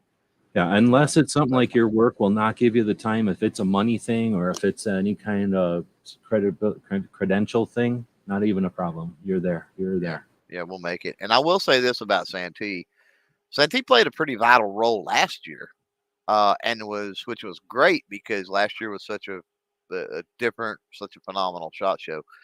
That last year, this year, whatever, 22. But she was hosting the after action debrief things like every single night and stuff. So, just thanks again. I know I've said it before, but thanks again to Santee. I know she had to go to work, but shout out to her for doing that. And so, with that, I just want to point out the role we're talking about going to SHOT Show. And again, I think it's vital that you go. If there's any way possible to make it happen. But if you can't, there are other roles like Santee quite obviously proved to us in 22 that you could play by opening live streams, opening chats, bringing in people from the show that had been to the show that day and doing after action and talking about it. That what am I trying to get at? Right, that's valuable. Trying to find other questions that people may have thrown out there. I think I found another one. Oh, Ghost has a great one. I'll hit this last one first. There are ways to participate in SHOT without going 1,000%. So many 1,000% to that one, like 1,000% exponentially. Like right. And that's one of the things that, again, if you really want to make the most use out of it, you might be going to SHOT, but there's lots of ways. So again, if you're 2A and you're interested in going, let's make it happen. So many ways to make that happen. And you don't have to be wanting to go. If you're 2A and you want to be a resource for other people going, you want to be that person who's helping from without going, we're going to need people like that too. So that's awesome. Right. All right. So Barron had one that I replied to out there. This is maybe someday. I hear stuff like this a lot. He clarified, I guess Barron's a he, right?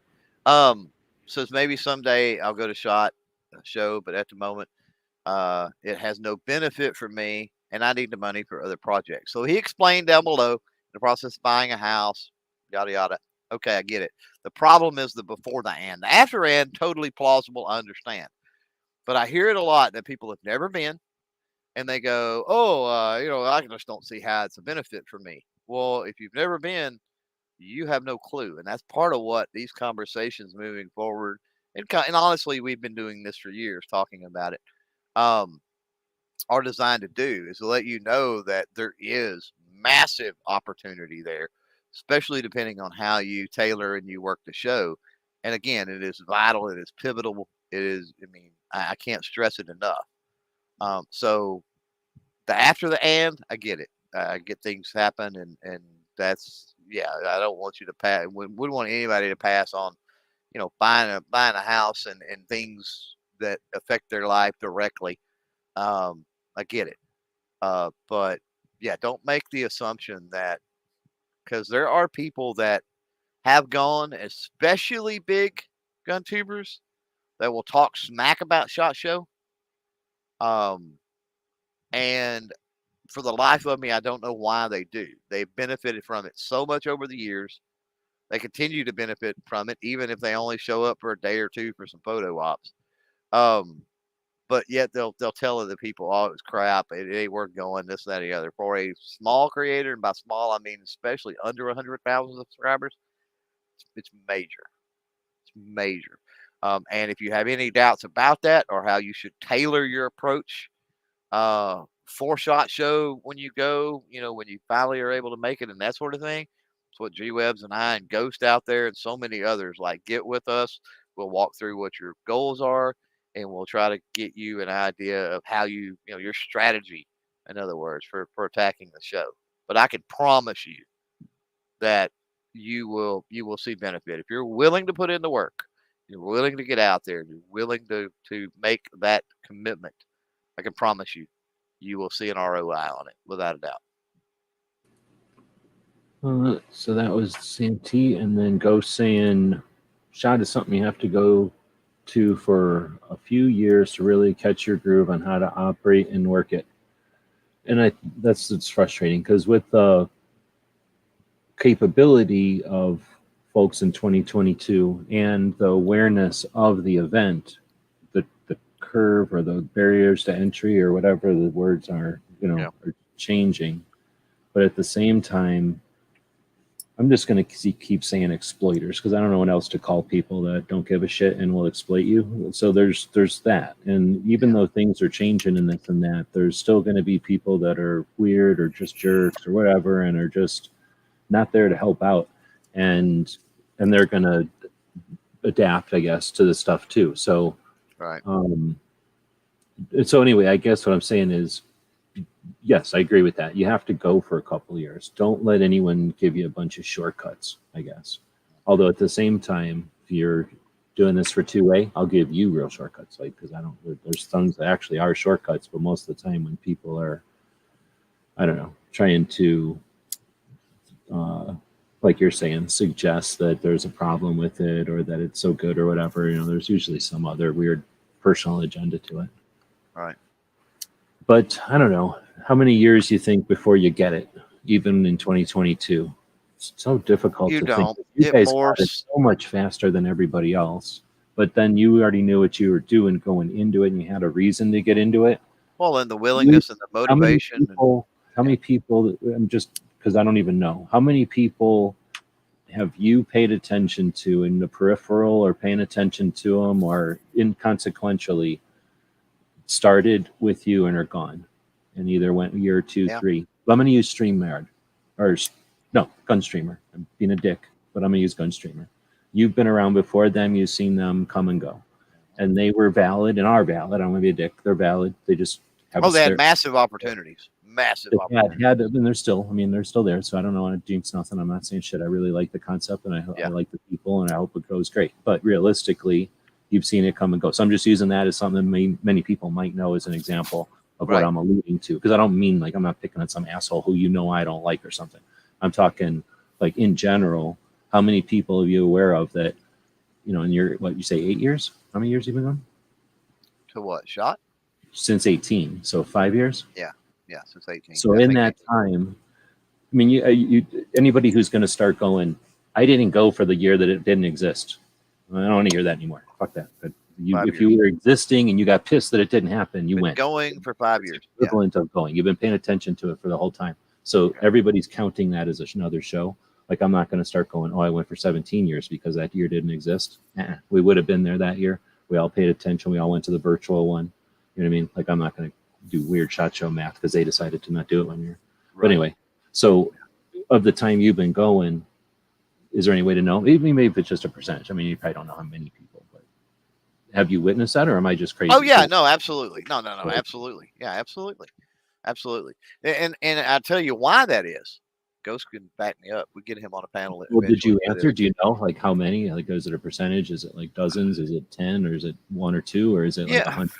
The problem is it's hard to nail down like percentages because I don't know everybody and stuff, right? So the percentage would be skewed. But I mean, I can think, and I don't want to name names, but I can think off of the top of my head. I'm trying to do it right now. I can fill up a hand, 5 real quickly, right? And here's the reason. More importantly was there people that went and they don't go back or whatever the case may be, or that it didn't help them out? Yes. But here's the thing. They went for the wrong reasons. Or I don't know that they went for the wrong reasons. Maybe they had good intentions, but when they went, it's like I seen this while they were there. They weren't approaching it right. They weren't doing the things they needed to do to get the ROI and that sort of thing. But you're 100% correct in what you said earlier that, yes, like I went into this. Ghost is a great example too. We went in, we attacked it. I mean, we've got our approach. That's all part though. I attribute that and thank you, G, for your mentorship and everything else over the years. And Ghost will echo this for me, I'm sure. But a lot of what helped us to be able to go in our first year and attack it like we had always been there was conversations like we're having today, and why these types of live streams and being a part of this niche community of creators and stuff is important. Is getting that experience, getting that perspective. It may not relate to your specific circumstance, but at least you've got a general sense and an idea. You're not going in completely blind, right? And so those people did. I mean, either they weren't a part of the group or they were a part of the niche group and they just didn't listen. They were too concerned, awestruck by the spectacle of it. And it can be really easy to get drawn into that sort of thing. It can be real easy to get drawn off of your task list at SHOT Show. I'm not saying it's not. Again, I go back to what I said 2 hours ago or whatever it was, 3 probably at this point. When the NSSF and they're talking about their requirements, they say working media. They don't say come and hang out with your buddies and chill at the bar and not do anything. It's working media. So if you're going in with those intents, you have an attack plan, you have some frame of reference, even if it's your first year, what to expect. And things change. I mean, we've seen crazy change in 22. Like working the 22 show, like I was pro level times 1,000 working the 22 show because it was the environment was so much different, right? There was less competition there in the form of other creators. There was less traffic to have to navigate. It was just so many things that made it such an easier show to work compared to previous shows, right? And so every year your content morphs. You got to keep that in mind. Your content changes as a creator from year to year. Maybe not a lot, but it changes a little bit. Your focus shifts and you're like, I want to focus a little more on these types of firearms, or maybe you move a little more to the 2A, or maybe whatever the case may be, right? That's going to change your approach for the show, and that's going to change what you want to get out of the show and how you attack that show as well. So we talk about the fluidity. There needs to be a little bit there, but the frame of reference and experiences and all the things we talk about, they're important to kind of keep you grounded, I guess.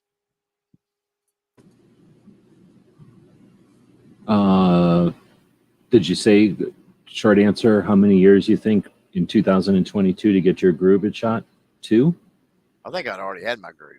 Honestly, No. I figured out my groove after the first year. If someone went to SHOT first year 2. in 2022. I think 2. I think you can do it in 2. Yeah, I think you can do it in 2. First year for me was or like your car. Somebody got their car broke into. Who got their car broke into? Is that Jeff? I don't remember. Oh no, Tusk. Yeah. Remember, like he got there on a Thursday or something, or whatever day. I don't remember the day he got there. Let's say he got there on a Thursday because his car got broke into like Friday morning. So like right off the bat, he's got to deal with getting a new windshield or side window, I guess, for a rental car, taping it up, and like take your whole day away just because somebody decided to bust a window in your rental car. So that kind of stuff can happen. So if that kind of stuff happens, that could take you out for a year, and then it would take you because you're going to get all flustered from that, and I could see you not being able. But again, having a support team helps you get right out of that kind of thing and get right back into it. Hopefully, salvage as much as you can. Yeah, and Ghost is following up. He says first year was great, but I learned a lot of what not to do, and you've been going smoothly ever since. Yeah, I was saying I learned more about what not to do. Yeah, there's knowing what you can do, and then it's all just learning what not to do, right? Right. Yeah, I think so. And for everybody, that's going to be specific and different, right? Oh yeah, somebody who travels for a living don't care about the hotel room. Somebody who takes pictures for a living don't care about taking video. Somebody who does audio don't care about the audio issues, right? Everybody's got their own things that they care and don't care about. And some people never encountered, oh, wait a minute, I got to get to and from a hotel. I've never thought about it. Right? Oh snap! Right. I don't have that kind of money, and then I don't have any left on the credit card. That kind of stuff can throw you. Oh, out. I made a serious miscalculation for NRA in Houston. I did not realize that any kind of parking that was remotely freaking close, it was like $30 a freaking day. I did not, and you factor that across 3 days. You know what I mean? That's $100 bill. I did not figure that. And so yeah, you got We to. got to Florida in 2009, and they didn't take a debit card for Oh the rental car, so we had to taxi to the place and then walk to shot every day. So wow. walking however long, I don't remember, it wasn't that far. It's Florida, so it's like the hotel was adjacent effectively, but still walking every morning to go walk all day long to walk home. You know what I mean? But still, you never know. Milsurp says, I hope with this year's SHOT Show, a lot of the foreign companies are able to make it back, unlike this year. But man, I'm a dick because I don't like Europe anyway. I don't care. And man, I thought it was awesome not having them around, but I hate them for the most part, mainly because they're rude. If they were normal and didn't be rude to us, I'd be fine. I don't care what country you're from. But they're super rude, and they are freaking always in the way. They literally do stuff, I think, because they think it's funny, because they can or something, and they know that we're not, we're nice. So I don't know. I just don't like the foreigners. Sorry. And their stuff is probably interesting, but I'm not there for the stuff so much. I'm there for the show. So Yeah. I'm a dick, I guess. I don't like them. I like Well, it.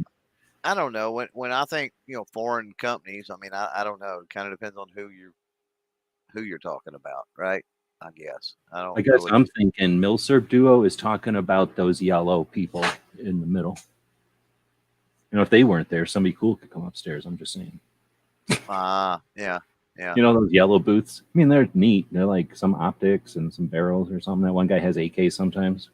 Yeah. But they basically just don't speak English, and I don't know if they're materials or if they're like just foreign markets. I don't know what they do. That's the problem. I don't know what they do. They're foreigners. Yeah.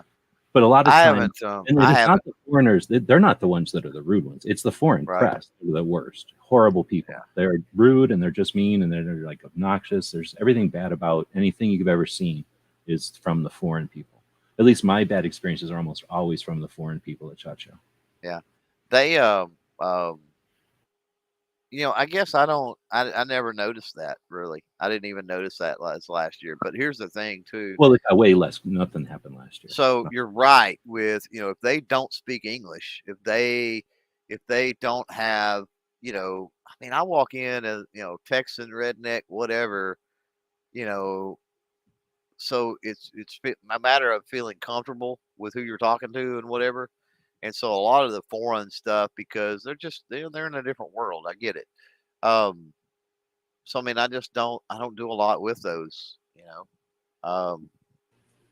Those just wrote it down, and I'm like, oh snap.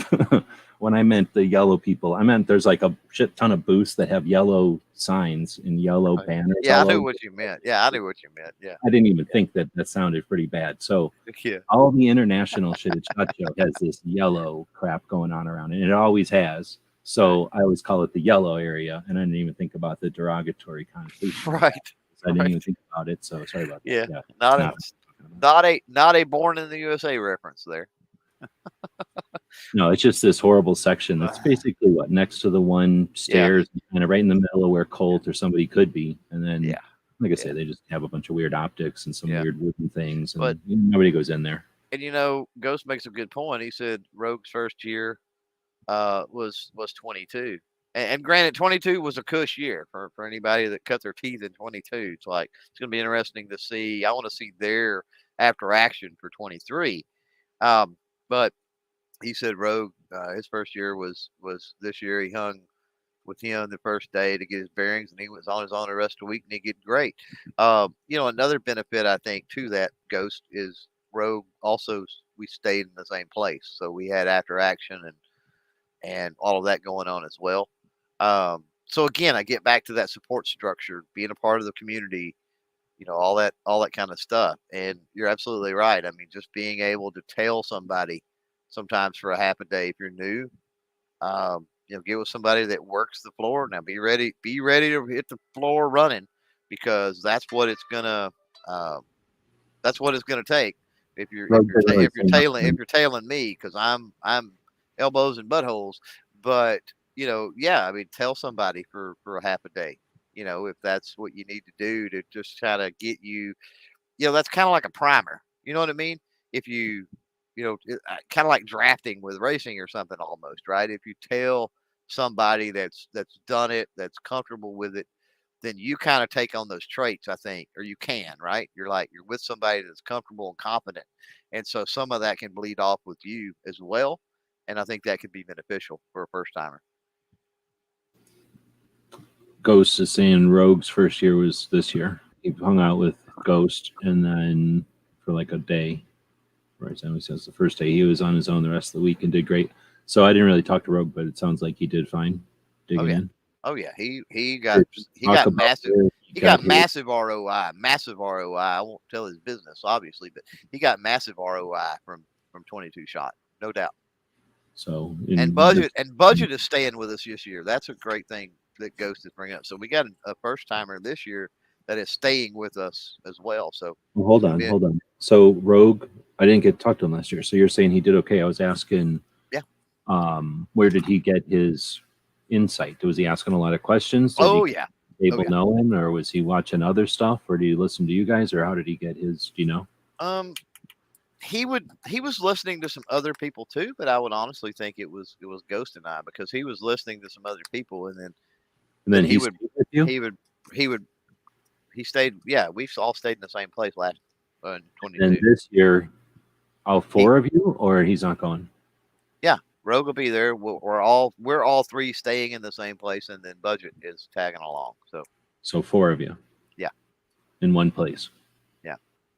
All right. So I'm going to put that in there, or else we'll talk about it. We'll either cram it into the trip, getting the most out of, sort of that kind of realm, or the city. Because again, with four people, I'm just saying, I feel like you shouldn't be paying for food on that trip. I'm just saying, it's the time to start getting that ready. I've been to $1,000 dinners before that didn't cost $1,000. Want to know more? Consider getting some coaching or some consulting work with some of us. I'm not going to just give out that kind of data, but it's not that hard to figure out. Right. But super easy to figure out stuff when you're in one of the largest towns on the planet and you got more than one person going. Capitalize on the resources you've got available to you. If you need help coming up with those, watch the YouTuber Academy for all kinds of free tips. And then if you want more specific stuff, I need money. You can pay me to be a consultant or a coach on what you've got going on specifically, and have something like 18 years worth of experience on your side. Let's see. So Ghost is saying, for those that don't have the Wi-Fi, please let them know that SHOT's Wi-Fi is terrible. So some people call it the Wi-Fi, but that's a whole nother discussion. We're definitely going to have one on equipment, and part of that is going to be connections, right? And I've seen strategy. Well, the strategies don't matter. The strategies are either in reaction to or anticipatory of the technical capabilities of the building and the town. So those change. We find out when we get there. The only people that have a better shot of knowing that is the people that go to, what's the CES stand for? Consumer Electronics Show. There's people that go to that because they're tech, the tech side of us. And that would be cool. I'd love to have the ability to go to CES first. I've never been to it. I would love to be able to see it after being the shot for 18 times. Never been to CES ever. I've only heard of it. And I kind of know computers and shit. I think I'd like it. But I'd definitely like it if there's swag, right? But I've never had the ability. So you could subscribe to our Patreon and make that happen. A bunch of people buying a cup of coffee each month. It would basically be 1,000 people buying a cup of coffee each month. And I'd be going to CES next year, right? With Clover probably at that point. So anyway, the people that might know about what the capabilities are technically are the people that were CES, like in town the week before, literally with electronics on their mind and then their skill set. Everybody else, it's a shit show, right? Like literally, as far as, I don't like using that one for the analogy of SHOT Show, but as far as the technology of it, it is a complete gamble. It's usually better and better each year. I'm not complaining, but I'm just saying it's not consistent, and it's not consistent, period. Like, it's something we have to experience. So that's part of being fluid, right? Having multiple carriers is probably a good idea. Again, we'll have a whole show on this, but anything you want to say about Wi-Fi before we get past Wi-Fi? No. Yeah, okay. Like I say, there's probably a bunch we could talk about that. But then Milsurp was saying there was even a lot of the big U.S. companies that didn't attend. We didn't even talk about that. But this year, because of whatever reasons they felt like it, they did not show up. Well, they lost out just like the other people that didn't go lost Well, out, yeah, in for my sure. opinion. But as far as like, I'm going to maybe add to this because I already have. Let me flip this. Right now I have it as bullet points. I'm going to flip it to numbers. Yeah, I'm writing down the 14th topic, but I'm going to say roundtable about what to expect. And it might be interesting to have a roundtable with some different people about what to expect at Chacha this year because of stuff like that, right? Like Mossberg and whoever, are they going to come back with their tail between their legs, for example, or are they going to come back with Halloween candy saying, sorry, remember we did not show up last year. We were here in spirit. Or are people going to go, it was really nice having big islands of being able to hang out in. Remember, most of us ain't in shape, literally. I'm not saying I'm in shape. I'm just saying I try to get in better shape for SHOT Show. There's a lot of people that ain't in shape, period. So having those, what do you call those vacant, rest areas or whatever they were? Are we going to see those again? That kind of thing. I don't know. Oh, 13? I know what happened in 13. How about 23? Okay. All right. So then I think that's all my comments that were starred. Then if I'm missing anything here, when Clover says cereal, he means bran flakes or grape nuts. Come on. We all know what cereal Clover eats. It's pretty obvious. Obvious. Let's see. Kind of depends on what they put out. That's like the only time of year I get to really eat cereal, so I go crazy. I'll eat like 15 boxes of cereal every morning, and I'll eat a little bit usually of whatever they put out. But yeah, No, whatever. You don't put a little bit of everything that you put out because I know they put out vegan stuff. You ain't eating that. no, I meant cereal wise. Oh, okay. I thought you meant the whole table. No, I don't touch anything but the cereal. And Ghost has got a good point. I do snag a couple of because they got the little boxes of cereal, right? That's what they typically put out. So I'll snag a couple of boxes of Cheerios and throw those in my bag just to snack on throughout the day. Matter of fact, I got 2 little boxes of Cheerios in the pantry in the house right now from 22. I guess Milsurp didn't know about you, so Milsurp is, well, glad you guys found each other. I didn't know you didn't know about each other's channels or whatever. Yeah, it happens. Let's see. So then air in the B is a good for money saving if you have other people. And I really think there's a lot there because, well, you've been going now in different ways over the years. And we'll talk about this again in a more depth thing, but we're already 3 hours in. So people ain't here because they're scared of short shows, obviously. And obviously, there's a lot of people, at least that subscribe to my stuff, people that download this stuff and listen to it on shift, driving around, doing like, delivery type of drive work or running or stuff. Like I get feedback that people don't mind the long format stuff at all. So if the long format stuff isn't appealing to you, you're not listening to this for 3 hours in. So you've been going in different ways. I guess first question would be, is there an obvious best way? And then second question would be, is there some ideal way if you had every resource and opportunity? If you could make it happen, what would be the best way to go? Yeah, I like that. Great question. So is there a best way? No, that's going to be specific to your goals and what your requirements and what you need, right? We've stayed in an amazing, what I thought, place that has lost their freaking mind this year as far as the cost, and I think last year too. The place I know? Yeah. I'm not going to give away that place, but maybe they'll get back to normal pricing. But holy crap! And with enough people that talk to us individually, maybe we do get to buy a block or something. So there's potentials for things that aren't there to work together. But go ahead. Yeah, as much as they're charging, I don't know. They even buying a block would get you down to regular price. But anyway, so the rest of the time we did the split room thing, and that's what I'm talking about. People that you can do it. It's not expensive, and especially if you split. I'm just gonna say we're splitting 4 ways, and our place is for the entire week in Vegas is less than $200 a person. I will throw that out there. I won't say how much, but I'll say it's less than $200 a person for the entire week in Vegas. So come on, like really? Okay, mate, I can't afford it. I can't really. Ideal situation. You asked me about ideal.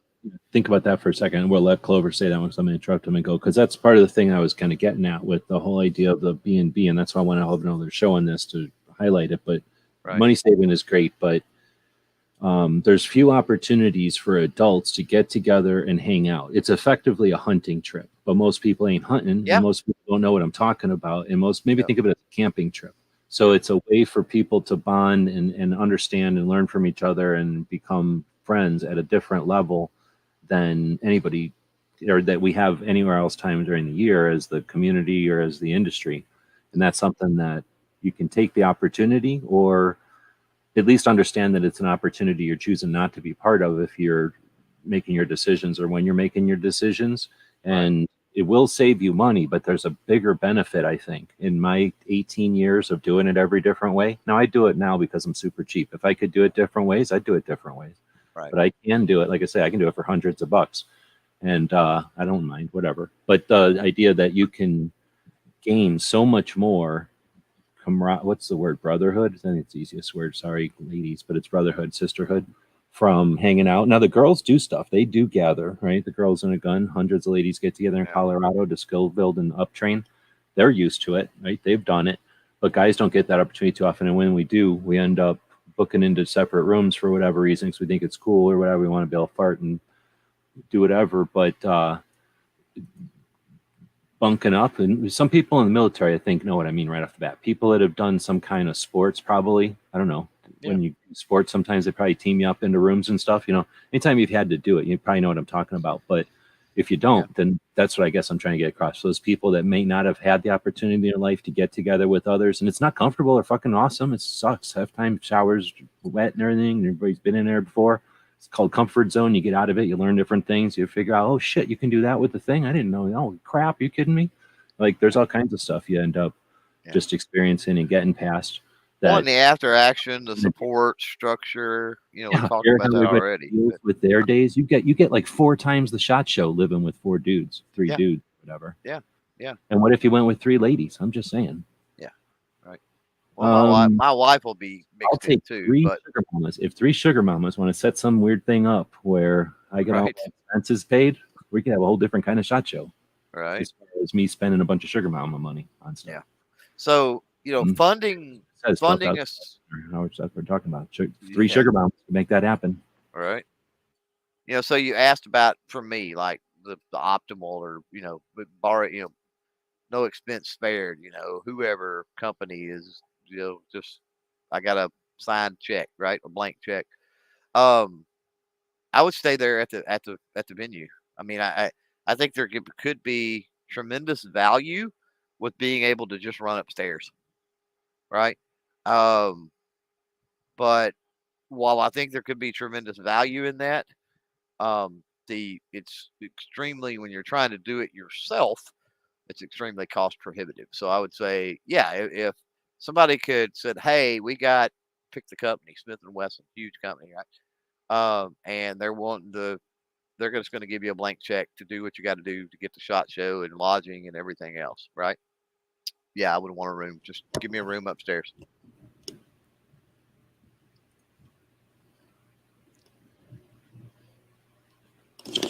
Have a time, or I'm just flipping through the comments. If I'm missing something that you want us to address, let me know. But we're 3 hours in, so we're probably wrapping it up here at some point. Bill Serp is saying, unfortunate for my parents, or somebody who knows has a timeshare. As I just said, parents have a timeshare program. We use our points and that. And that's one of those things that it is nice about being in Vegas. If you know people with timeshares and they're always talking about it or they've mentioned it, talk to them, because that is a thing. It's some sort of a planned vacation type of situation. And while often they may plan their vacation in the Bahamas, it can be moved or switched, whatever it's called, to other things at other times. They get this like credit for whatever it is. And anyway, you may or may not be familiar with it, but you may have, I don't know, maybe something creative. Again, somebody that you do work for, you can do some computer work for them, you can dig a hole for them, or you can do something that's in your skill set for somebody that's got some share. What's that called again?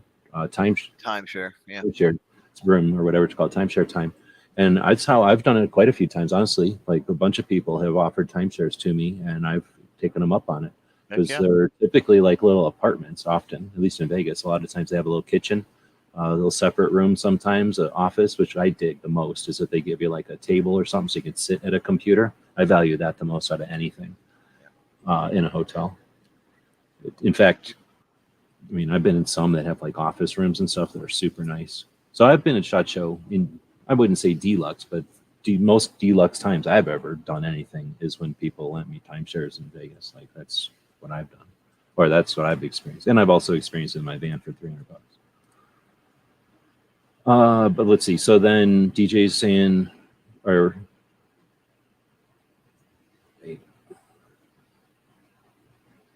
wait, I remember hearing about this thing last year. It's kind of ridiculous. I don't know what he's talking about. The cereal thing?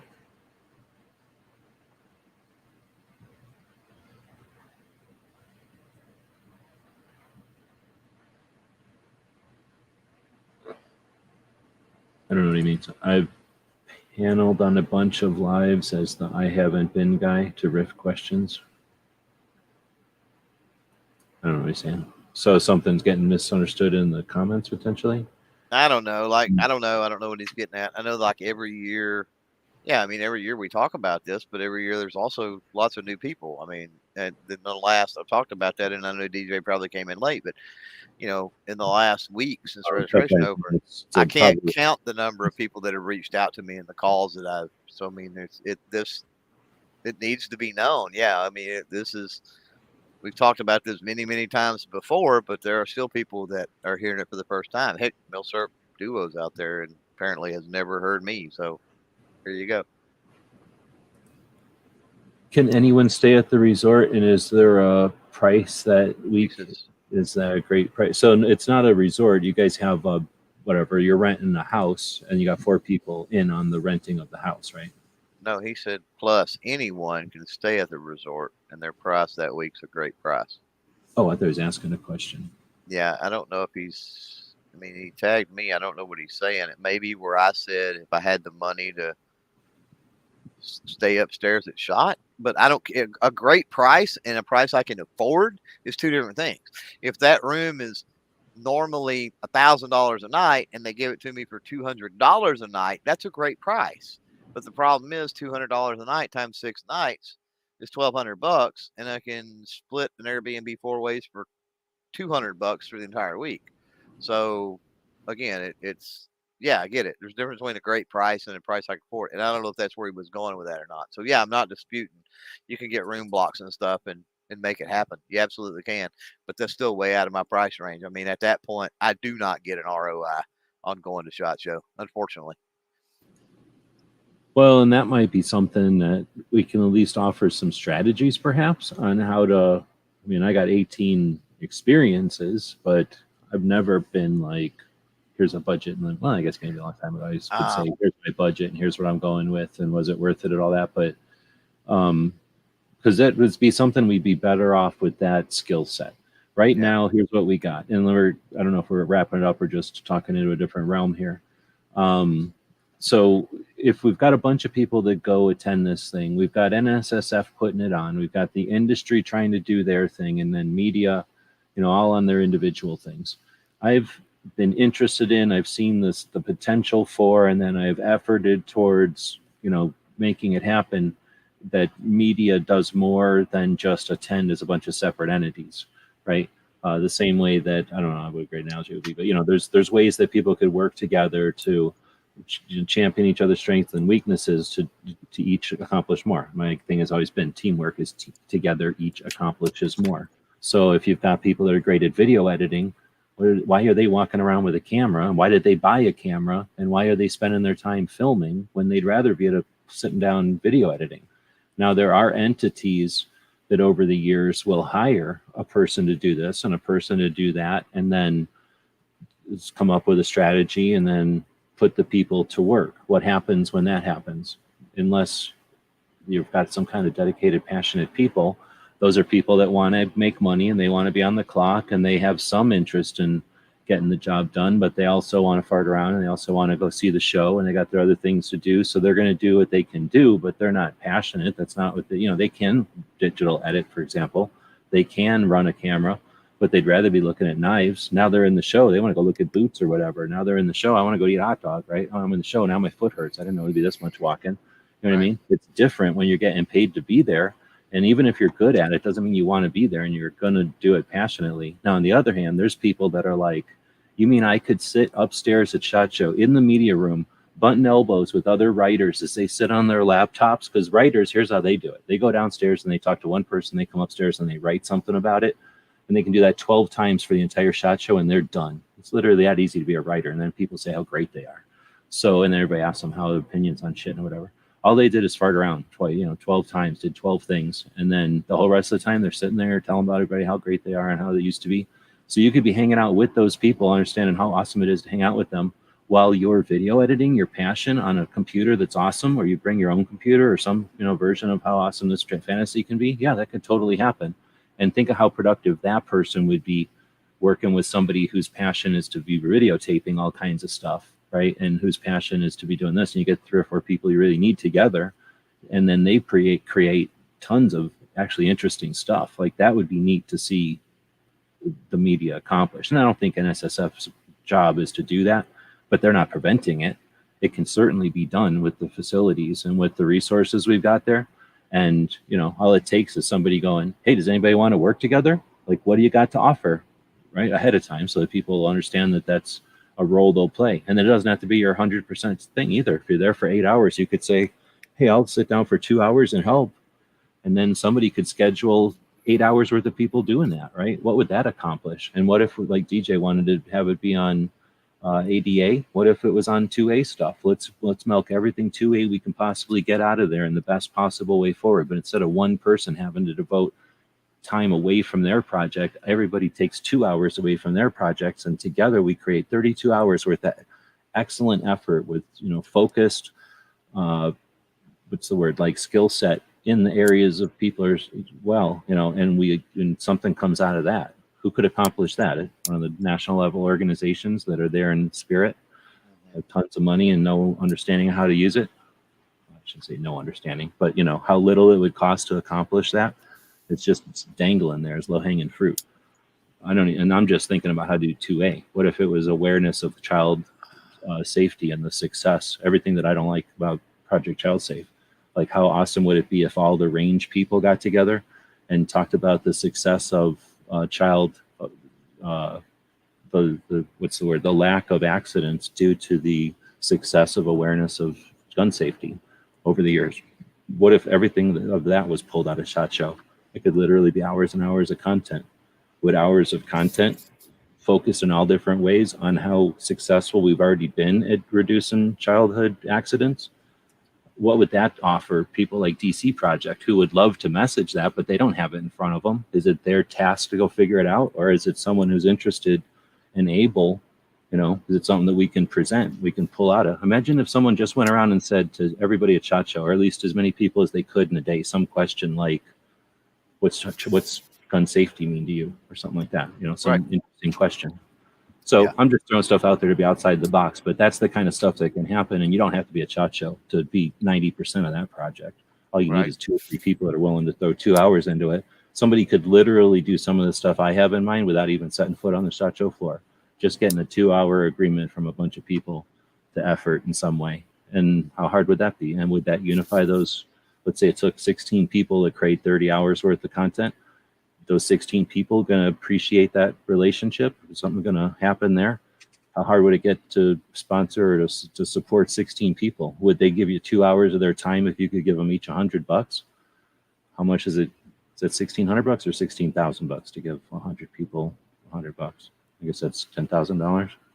You know what I'm saying? Once you start looking at its incremental steps, even if it is $10,000, is that 10 gun shops throwing $1,000 into that?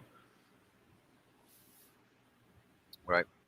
Anyway, there's lots of time and there's lots of potential. So I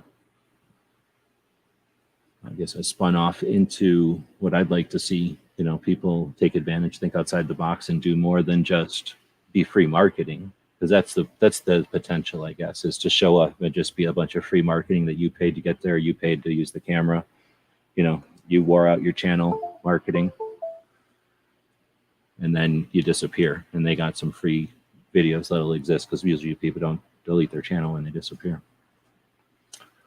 Should we talk about the negative stuff from SHOT Show? Is that worth a whole show, or should we just let the negative stuff sprinkle out in there if people ask?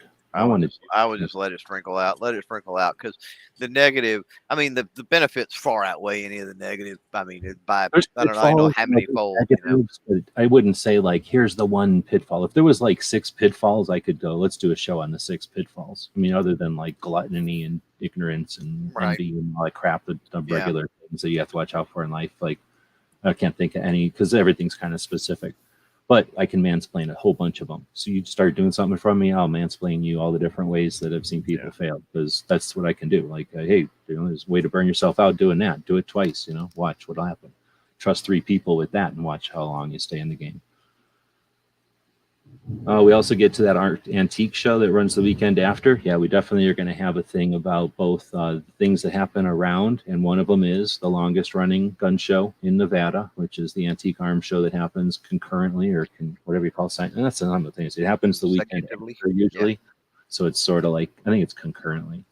Sometimes it kind of gets screwed around, but usually they try to happen right then so that they get that, and it's awesome. It is really a neat show. It's unique, and again, that's one of the reasons I say stick around Vegas. Come on. Another great thing about SHOT is you and your crew could start your own rituals that you can do every year. Yeah, exactly. And we didn't even talk about rituals. So when we talk about this is true food and drinks, I'll put rituals in there, and I hope you have rituals, because come on, man, like, this is one life or one time we get to spin around in this rock, as far as I know, unless you know something I don't.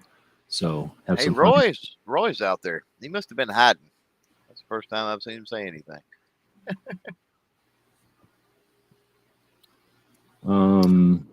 Yeah, rituals are something you don't ever plan on it. It's just something that somebody says or you do, and you're like, oh, we need to do that again. And then so many different levels of that. Yeah, becomes a thing. Dropping a coin when we were flying. When the hell was I flying? Oh, back in the old days. It wasn't SHOT Show. Just back in the olden days, it was like nothing to fly from Tucson to Vegas because it was cheap back in the old days. So we would always get off the plane and drop a quarter or whatever in the first slot machine. Dumbass ritual like that. Otherwise, all the way up to something more like a dinner with everybody. Yeah. Let's see. Then we got Roy saying, I don't think I've ever heard anyone say anything negative about it. People generally seem to have a positive experience. That's actually a great point, and I'm going to question again if we should do a negative now, because honestly, here's the deal. At least on this, my first impression. A lot of people get paid to be there, or are paying people to be there. Nobody wants to get paid or pay to hear about a bunch of negatives. That's why I appreciate Patreons. People that let me speak my mind and actually give you a real version of the SHOT Show. And I'm not pessimistic. I'm freaking really optimistic, because I get to go see how awesome things are happening. The only frustration I have is when people don't realize how awesome each other are. But yeah, the negative stuff is typically hidden because they got to put a nice polish on it. And often people don't want to admit, they paid a lot of money, a lot of effort. And if, the negative stuff is, you want to grin and bear it. You don't want to, you're scared to tell other people that you've been pooping all week, or that you only brought 2 pairs of shoes and it hurts or something, like there's dumbass shit people do. Well, you lost a battery or something, like people could be embarrassed of something like that sometimes. I mean, you go into an interview that you're worried about, because people are worried about the dumbest shit. Like, oh, my hands are sweaty. Like, I don't give a shit for your hands. Like, nobody, some people care about that shit. Somebody don't. Somebody might be like, oh, if I go into a first impression and I go in there and my battery dies, oh my goodness. You know what I mean? Like, some people are going to spin off on stuff. So there's a lot of, I'll shut up. There's a lot of stuff we could talk about. Well, there is. And the negative is also sort of like the positive. It's all a perspective and experience thing, quite honestly. If you really want to see the negative, SHOT Show in 2022 was dead. SHOT Show's over. I made a video about it. Go check it out. It's not very long. It's not but a couple of minutes, and you'll understand. That's all the negative. SHOT Show's horrible. It's over. It's dead. It's gone. That's all I'm gonna say about that. As far as a personal experience, I had, we all have those things that happen. I can think of 2 instances. I can think of one where you had given me a shirt, like the Not Real Activist shirt or something, or something was going on, or was that SHOT, or was SHOT, wasn't it? I gave you a Gun Channel shirt or something.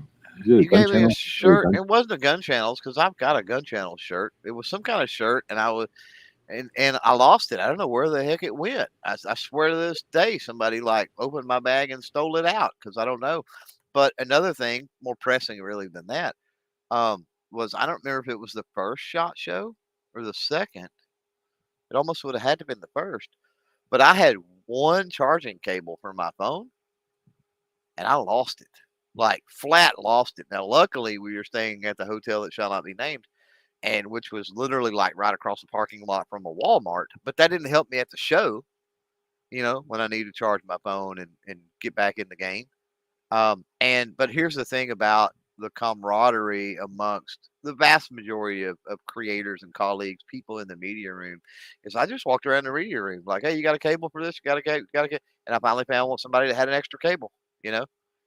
And I'm like, okay, well, I told him, I was like, hey, we got a Walmart like across from the hotel.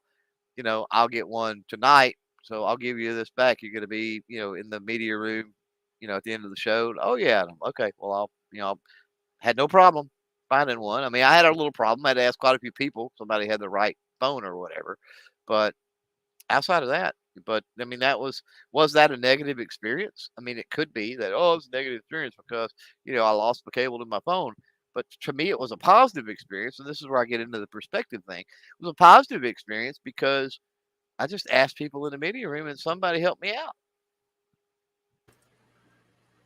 Just touching again on Roy's thing, like I say, I really am thinking now maybe a whole show, because there's more than aspects to having a negative experience. Another can just be the adversity of the tech, let's say, or the adversity of dealing with just whatever aspect of it, and then overcoming that, right? So the negatives are important, and a lot of people don't talk about them. But at the same time, they're stronger, obviously because of them. If they're sticking around any length of time, it's ridiculous to think that people aren't having adversities, right? So they're having them. Like I said, most people just don't. Well, a lot of times, one of my things too is, I mentioned earlier, I kind of talking about it, I might as well keep talking about it.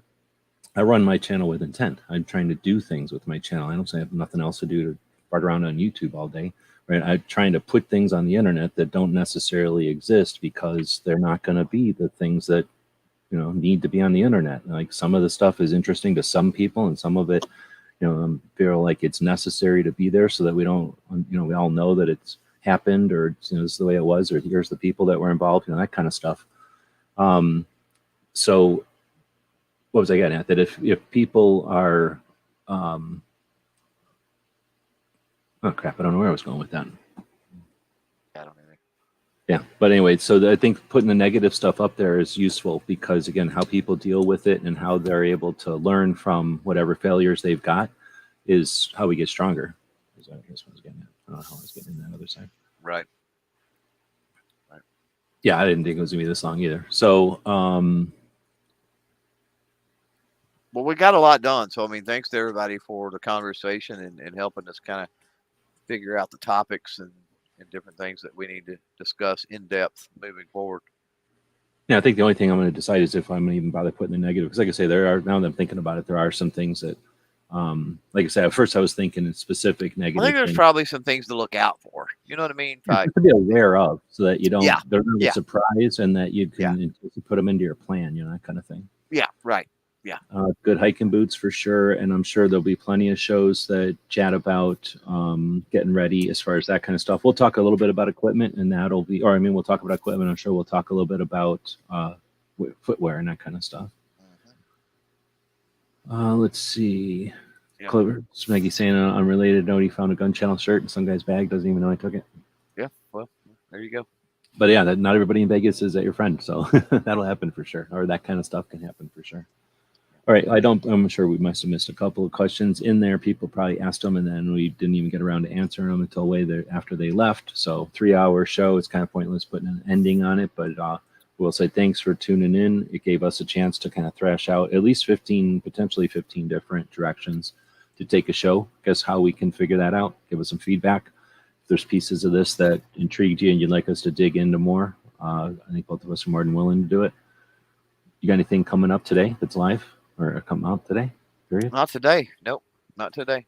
All right. Well, we didn't quite go long enough to get to where Cape Gunworks is coming up, but I believe at the top of the hour. So about 40, 50 minutes from now, Cape Gunworks does their show. I'd recommend checking it out. They're pretty cool. They managed to get a lot of the normal gun questions, but they're able to answer them in very like 2A aware ways. Like Toby's really paying attention when he listens to stuff and is in these conversations, and he's able to like on the fly offer the question, answer the question, but also give a little insight that often you don't hear on the real black and white type of shows that I've in the past. I'm not a paint a brush. I don't watch every show that's out there. I listen to every show, but Toby does do a pretty awesome job of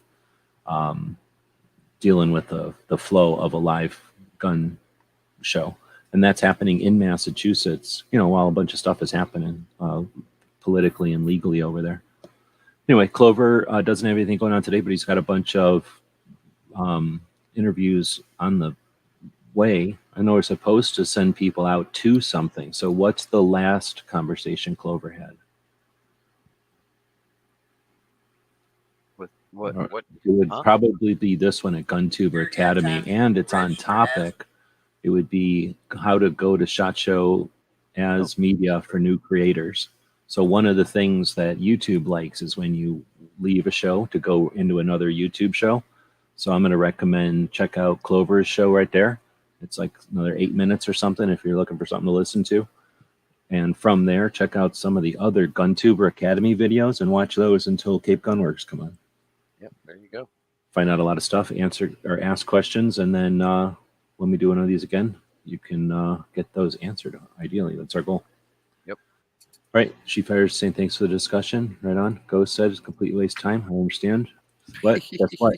$25 in YouTube money, so I'm satisfied. That I don't know how he was able to stay in the chat as long as he has. That's what I don't understand. But I've got an idea to continue the thing that I'm going to run past Clover if he hasn't already figured it out. But with that, I think we'll wrap everything up again and say thanks for watching and listening, as Bob would say. And I'll throw out the commercial one more time just so that if somebody does listen to this in the future, they understand that we do have a store. If you want to buy stuff, you can buy it over here. GearWebsites.com is your source for firearms-based playing cards and books. We also have mugs, shirts, and posters with designs that we've made live. Of course, we have patches. Every Friday is Free Patch Friday. We appreciate your support. Thank you for shopping at GearWebsites.com.